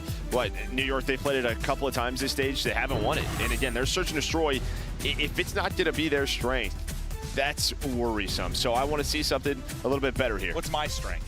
Probably just your ability to get to talk out of any situation. Oh, thanks. I'll take that. I'll take that. As we look through the game flow, turn something into nothing, nothing into something. I said that backwards. Damn it. Both work. Yeah, thanks, Joe. But as we get ready for our map 2, how important is it to you, like, I don't know if you've experienced this exact thing as a player. It'd be probably hard to think back to, but like the fact that, you literally got beat 250 to 48 the last time you played, and you knew you pushed to a map 5, like, are you just saying the comps are like, we've been here, whatever? Yeah, it's a little different because Smart was on the team. That's okay, that's true. That's true, and it's on land now. And it was a sub base, so again, that was sort of, to me, if they were going to steal a hard point, that's where it was. It was on the Vista. So now you're looking at sort of a 2-3-5. True. Yeah, I mean, you said what they had there. 3 hardpoint victories coming on Vista. I think the other one was Karachi, I think.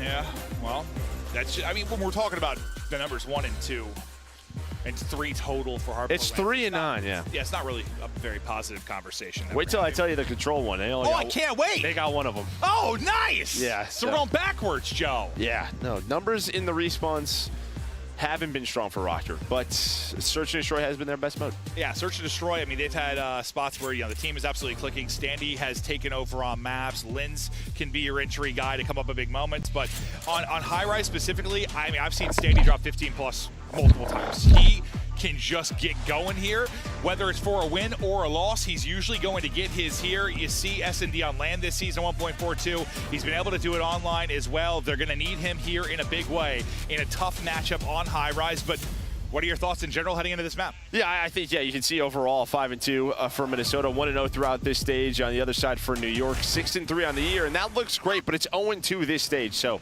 again, their Search and Destroy, they've probably been putting so much focus on the respawns. Because their search has been so solid, maybe falls off a bit. No, I like that because, great job to the production team showing overall stats, but we're here for the asterisks, right? Like, looks good, but not so good when you think about the recency bias of it.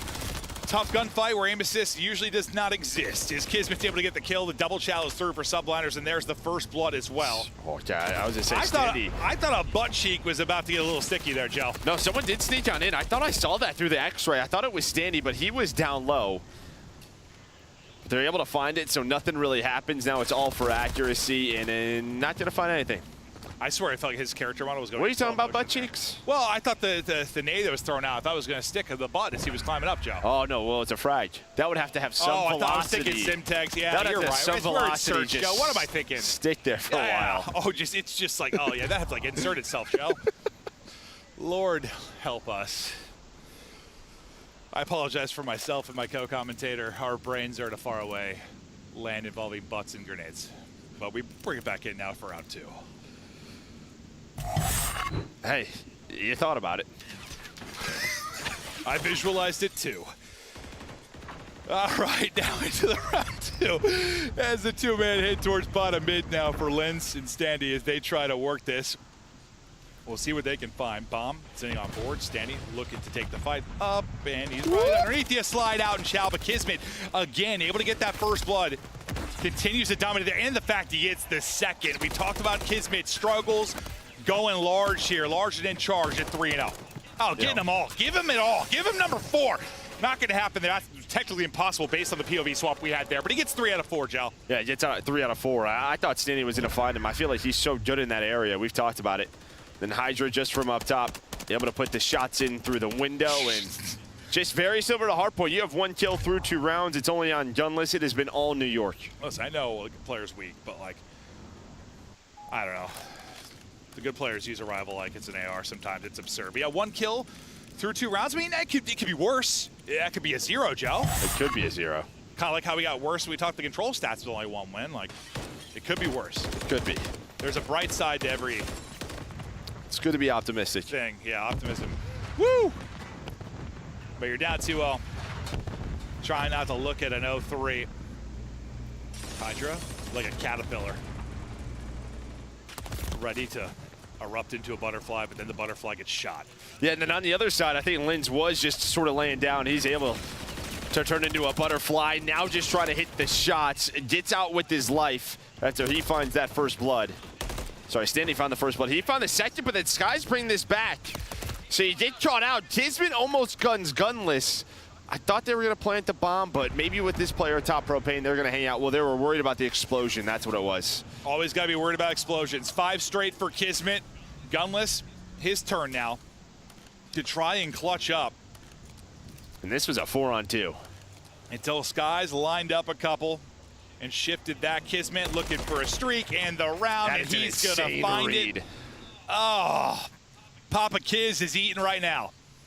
I mean, he's just laying outside, has the timing down, 6-0. And we just talked about his land search stats. They have not been great this year. And he was like, all right. Yeah. Bet. I heard you over there. And I'm not sure what you're saying on the Rocker side. Like, there's just been, you found no opening anywhere. Not on offense, not on defense. You have 3 total kills. No, you had an opening. You had a 4-on-2, and you just threw it away. So okay, I lied. You had 1 opening. You threw it in a trash can. Thank you for the correction, Joe. You're welcome. We're having a little bit too much fun. It's going to be a very wild weekend. But Kismet, yet to drop, feeling like a Greek god, ready to send it forward behind Hydra. Hydra, there was negative aim assist, it felt like there. And Kismet, of course, he gets the kill. They're going to trade him out. He's not invincible. He'll drop. He's at 7-1. Shots in at range, can't win it. The first one just missed. Yeah, the first one just missed. Was a little bit off on the center. And you don't say that often with Hydra. So Standy goes on that pinch. Another man advantage scenario here for Rocker. So another opening, Joe. Another one. This you time throw this one in the trash can. Yeah, I don't know. The trash can's going to be getting quite full. I don't know the size of the trash can. Accuracy just lurked, though. I love this play. They were trying to hunt him down Heli's side. He just laid under the stairs near the trash can. Oh, that worked out, Joe. I like that. Skies now. He was the one that turned it, though, with the last opening. Got 2. Can he clutch up at a 1 versus 3? Not a lot of time to battle against, though. 30 seconds to go. So many players to deal with. Checking his corners, looking for openings. And here will be the first gunfight. Nice job just buying a little extra time for the help to come in, make sure you secure the round. I mean, even if he gets out clean after the first, you're still looking at, what, 20 seconds or less? Would have been real tough. Yeah, but nice round here out of Standy. I mean, that gunfight on a Hydra, that was the round changer. Gives them the man advantage. They're able to work the site, and then you kind of just set up accuracy on the other side of the map. Lurked, got the kill, made sure they close out the round. And one, yeah, you wanted, needed, you were getting crushed thus far. But a good response into a round where Skies flipped it on its head. Now to round 5 we will go. Sib still looking for his first, but I mean, who cares when you're up 3-1? You're still feeling all right. Through the smoke, though, goes Lens. Trying to catch a timing, maybe work through on the flank. How will this work out for him? It might work out great depending on what angle. If he goes underground, he would have been behind 2. That's Kismet and Hydra, but he's gotten himself into a good spot. Now he's just relying on his teammates. Hey, what info do you have? Skies is going to be the player maybe he's going to have to focus on here in just a bit. But both players going underground. I think they see this. I think I heard the comm. So accuracy, he's just going to watch this. Gotta get one. But it's a double chow. You'd expect 2, he does, but at least finds 1. Yeah, he needed to get 1. He has had to. He's able to do that. But hello, Lens, where are you? There we are. Now he's going to pop into business. To a 2 versus 2 we go. 40 seconds to go. Tags in from Hydra, tracking through for a Hydra. He'll hit the shot. Lens, though, still from this spot. Now it's going to come down to him to clutch. What is... Oh, sweet Jebediah. Oh, it takes his time. Great patience there. Out of Lens, uses the Teddy, uses the mantle. Now 1 versus 1. Old teammates. How could this one shift on its head? If he's able to clutch up, time is a dwindling. 10 seconds to go. Pressure to get the plant if you are Hydra. Looking to time the nade. It's it in the shots. An absolute dart there from Lens. And Hydra's just like, chow, let's fight this. Let's fight this one on out. He's up top trying to take the gunfight. Lens hits the nades. Blows up just in time. Couple of extra shots. A big round there for Lens. No, I mean, he made that look easy. That was a toss, though. Nice arm there from Lens. And now, where it looks so ugly, that's back-to-back rounds. Big clutch there from Lens. And it just was a question. We saw his position early through the smoke. Like, when's he going to pounce? It was almost too patient, but he clutched it out. Yeah, yes. If he doesn't clutch it out, we're having a very different conversation probably, but he does. Gets the 4 and 4 on 3 straight. Lovely little 1 and 3. And now, can they tie us up at 3-3? Kismet, who started out 7-0. No involvement since then. It's been back-to-back rounds for Rocker. Utility not hitting. Lens, though, feeling it, send it forward. He's going to get spot from up top now. So now you got to tuck away for a moment. Kind of rely on the teammates a little bit, or just maybe use the smoke to get out of it and get the kill. Never mind. I thought he was in trouble. I'll eat the words. He makes the play. Yeah, Simdo's still alive inside of the site. But he's going to get traded quickly, and that's how a lot of these rounds have started for Minnesota. It's underground from Standy and Lens, and this time they go underground, they get the first blood, and then you have Gunless and Accuracy on the other side of the map waiting for New York to peak. Kelly's side, you're down 3-0, you win 3 straight. Minnesota right back in it. Yeah, is there any like big major adjustment that's been made from to win these 3 in a row? Or? Well, I think you had the 1 clutch rounds, you had one where you had the man advantage, you were able to win out, and then this one's just good adjustments here. They're keeping the underground pressure, but they're baiting in sort of New York on the Heli side. that's where they're kind of over peaking. So what do? You set up gunless and accuracy on that side. But in that scenario, Standy and Lynch just cannot die. Round's done. And they didn't. They stayed up. 5 straight for Linz, 3 straight for Rocker. Once again, Linz is trying to do the same thing. Up the middle, through the smoke, find it open. This time, though, we get stunned up, so his progression is going to cut off mid-map. Now the streak in from Kismet that he earned, 3 rounds ago. Hovering, looking for it, wrapping it in, not able to connect. And a first blood from Standy. So you survive the streak, you get an opening pick, you're in a great spot if you're Rocker.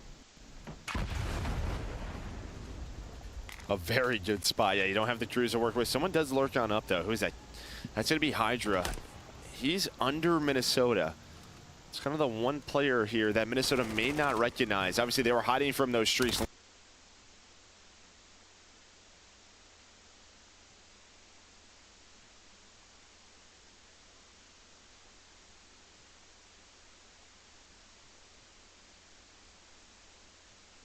Linz from up top, though. He's going to get picked. Does this activate Hydra? Looks like it should. Now it's a 2 versus 2, but both players did shoot, so they'll know where they're at.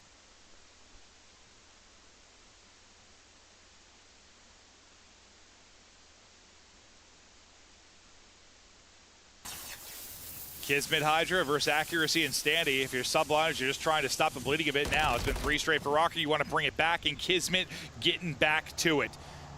2 in this round. He was the catalyst for their 3-0 start. It's all on Mr. Ice God. It's on Accuracy. Can't connect, but will finish it out. 6 bullets left in it, though. Getting hunted down. The movement's a little awkward. He's just slithering away, though. 8 seconds to go. Challenged on the edge. Tries to snap back, but can't get away. And it's just like the movement got a little awkward. We're trying to maybe slide under the heli. It's the heli, yeah. The heli stops your momentum there. And you have to hit like a perfect slider. Just... yeah, you hit your head on the helicopter, so that slows him down. I think that just creates a sense of panic. Oh, 100%, yeah. And then Kismet just hunted him down. I started to panic when I knew what happened. Once he hit his forehead to the helicopter, I'm like, oh. Yeah, you kind of see it right. It's the end of his slide. He's not through yet. He's just not through yet. And that's actually so much time where he's just trying to crouch on through. Yeah, where Kismet's just like, all right, I'm going for this. Drops on down. Actually, almost hit the slide behind. Yeah, no, I mean, he snapped pretty well. If he gets in behind, maybe he's able to win it, but another one where you have a first blood. And here's another one where you have a first blood. Standy gonna get another. He's got 3 first bloods in this. You've got 5 versus 3 on the other side of it. Absolute ropes. As the bullets are hitting. Sky's now last up, though. 1 versus 3. Not gonna happen. Tied up 4-4. As that's a quick one, Joe. I mean, all of the kills were across the map, right? That's what I saw. Just great shots there on a Rocker. Nice opening picks, and yeah, New York just get picked apart. So now to 4-4. You get obliterated in the map 1 if you're Rocker. You start in a big hole here in the map 2. 28-second round there. Yeah, I mean, that was cruising. I was literally looking at the first bloods, and by the time I finished saying the first bloods, looking at the data feed, I looked back and 4 were dead. And I was like, oh, okay, well, that was fast. Quick one there, but through the glass. Go Rocker. We'll see what they can do here. Now with the defense, Linz, who's been smoking himself out, trying to hit the mid-cut to make a play. This time, a little bit more standard, but still the same type of aggression. There's been some mid-map pushes, like little 2-man games through the subliners have done. Kiz goes all the way underground. And they didn't read this. Normally, Accuracy's playing the window, but I think Linz is here. Looks like he's picking it up right now. Yeah, so you're going to have Linz underground. Oh, it just baits out Hydra. And well, Hydra baits out his shots on the ladder, but still, watch 7. There we go. Kiz is through. Just what does he find? Either rival gets away. Oh, no. Oh, he just gets around the edge, and that's what's going to be so frustrating. He's on 10. He's had a disgusting map, but it falls apart there. Sky's trying to bring him back. Him and Hydra looking to clutch. Hydra gets another one, traded out though quickly. Sky's now 1 versus 2. Sky's now 1 versus 1. Linz, Skies, we're all tied up 4-4, a massive 1v1, and 30 seconds remaining. He's got bomb, but does he have the timing? The shots come in. He hasn't realized, I think, where they're from as he's trying to get up top. And again, the clutch is there for Rocker. Yeah, I mean, well, they almost threw another one away, right? Big shots out of Skies, but Linz in these 1v1s has been fantastic. More double digits. Last time we played here between these two, you had double digits, but yeah, Kiz, he just gets a little bit away. Gunless moves on up. Then you hit the mantle. That one stings, but Lynn's right here. Skies doesn't even know where the shots are in yet. Tough to react. Yeah, it seemed like he didn't realize where they came from at first. The way he tried to position, I was like, well, you're dead. When he first mantled up. You got 3 first bloods for accuracy, 3 for Standy. Was that an ace maybe for Lynn's? 4 in a row? Lynn's gets all 4. A monster monster round, maybe map. For Lynn's. Accuracy, though, he's going to get cut down. That was awesome with the nade. How you saw the nade hit and an immediate chow from Skies. It's like the other POV, what we saw earlier from Lynn's. Hydra needs 1 more bullet. He likely gets the kill there, but as Kismet goes to hop up, he's going to get caught. You have numbers still if you are subliners. A little awkward sequence of the mantle. Instead, he's able to win it and get out. That's the rival. Yeah, now can he find the second one? Has a nade. Skies might get caught here, just able to hit the slide. Doesn't hit the shots. 14 still left. Gunless now in position to help him out. Hydra's on the outer part of the map, and you see Skies and Hydra are kind of like, let's just play together, try to find some info, make them plant. Yeah, as we're starting to feel, this is going to go similar to the last time these guys played. Dominant map 1 for subliners, then Rockers start to bring it back, or will that be the case? Oh, he spotted him. He spotted him, hits the shots. Gunless rips him. Gunless does it again. Hits the shots, takes the round, finds both of the final kills. What an ace for Lynn's. Some clutches for Lynn's. The 1v1 versus Hydra. Maybe we're starting to get them going, right? You're in that 0-3 hole. You start to deal with Kismet better, who starts out on that 7-0 tear. Unbelievable stuff. You brush off that map 1. I mean, in that last run, I don't know if a New York player didn't get caught mantling. Oh, it happened to Skies, or not Skies, it happened to Sib. What's up, Gunless? How we doing, brother? Let's go. Let's go. I mean, yeah. So just one of those where they have numbers, you kind of throw that around away. But yeah, down 0-3. Huge comeback there for Rocker. What was it? You had like 1 kill through 2 rounds, like 2 or 3 through 3. Like you were finding nothing. After Skies, brought it back in round 3, we're thinking, wow, they're about to get torched on this map. But listen, there's not a lot of words to describe like Rocker's year, other than like it's just been all over the place. But like they have been resilient at times, at least within series. Well, now on the other side, it's kind of the same thing here with like New York. It's like you just see moments of brilliance and dominance and teamwork on point. Yeah. And then you blink and you're like, they lost that map? Yep. I mean, that's what I'm thinking. Like, wow, they lost that? I still just think, like, I know it's a different roster now, but like it's the major 2 qualifier that I always think about with Rocker. Just you're off that top 4, and then it's just what 5 map 5 losses or whatever it was. Like it was just brutal. But they have pushed to so many map 5s. They played people so tough.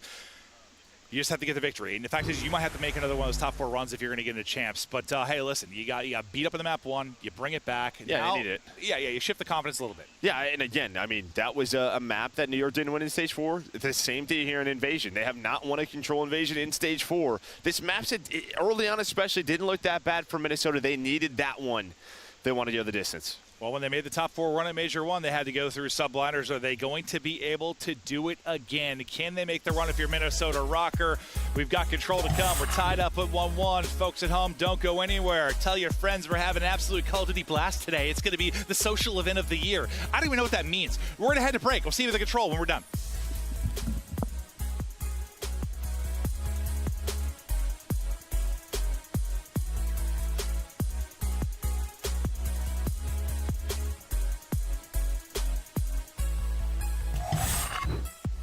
Upgrade your game with the Scuff, the official controller of the Call of Duty League. Scuff Gaming is doing an ultimate giveaway where you and a friend can win a chance to go to COD Champs this year. The giveaway includes 2 VIP tickets, travel expenses, and more. To enter, scan the QR code on the page or go to scuff.co/CDL and enter your email. Terms and conditions apply. The Call of Duty League is brought to you by Monster Energy, the official energy drink of the CDL.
it back now. We going all out. We going all out. We cannot back down. We cannot back down. We going all out. We going all out. We cannot back down. That's what it's at now.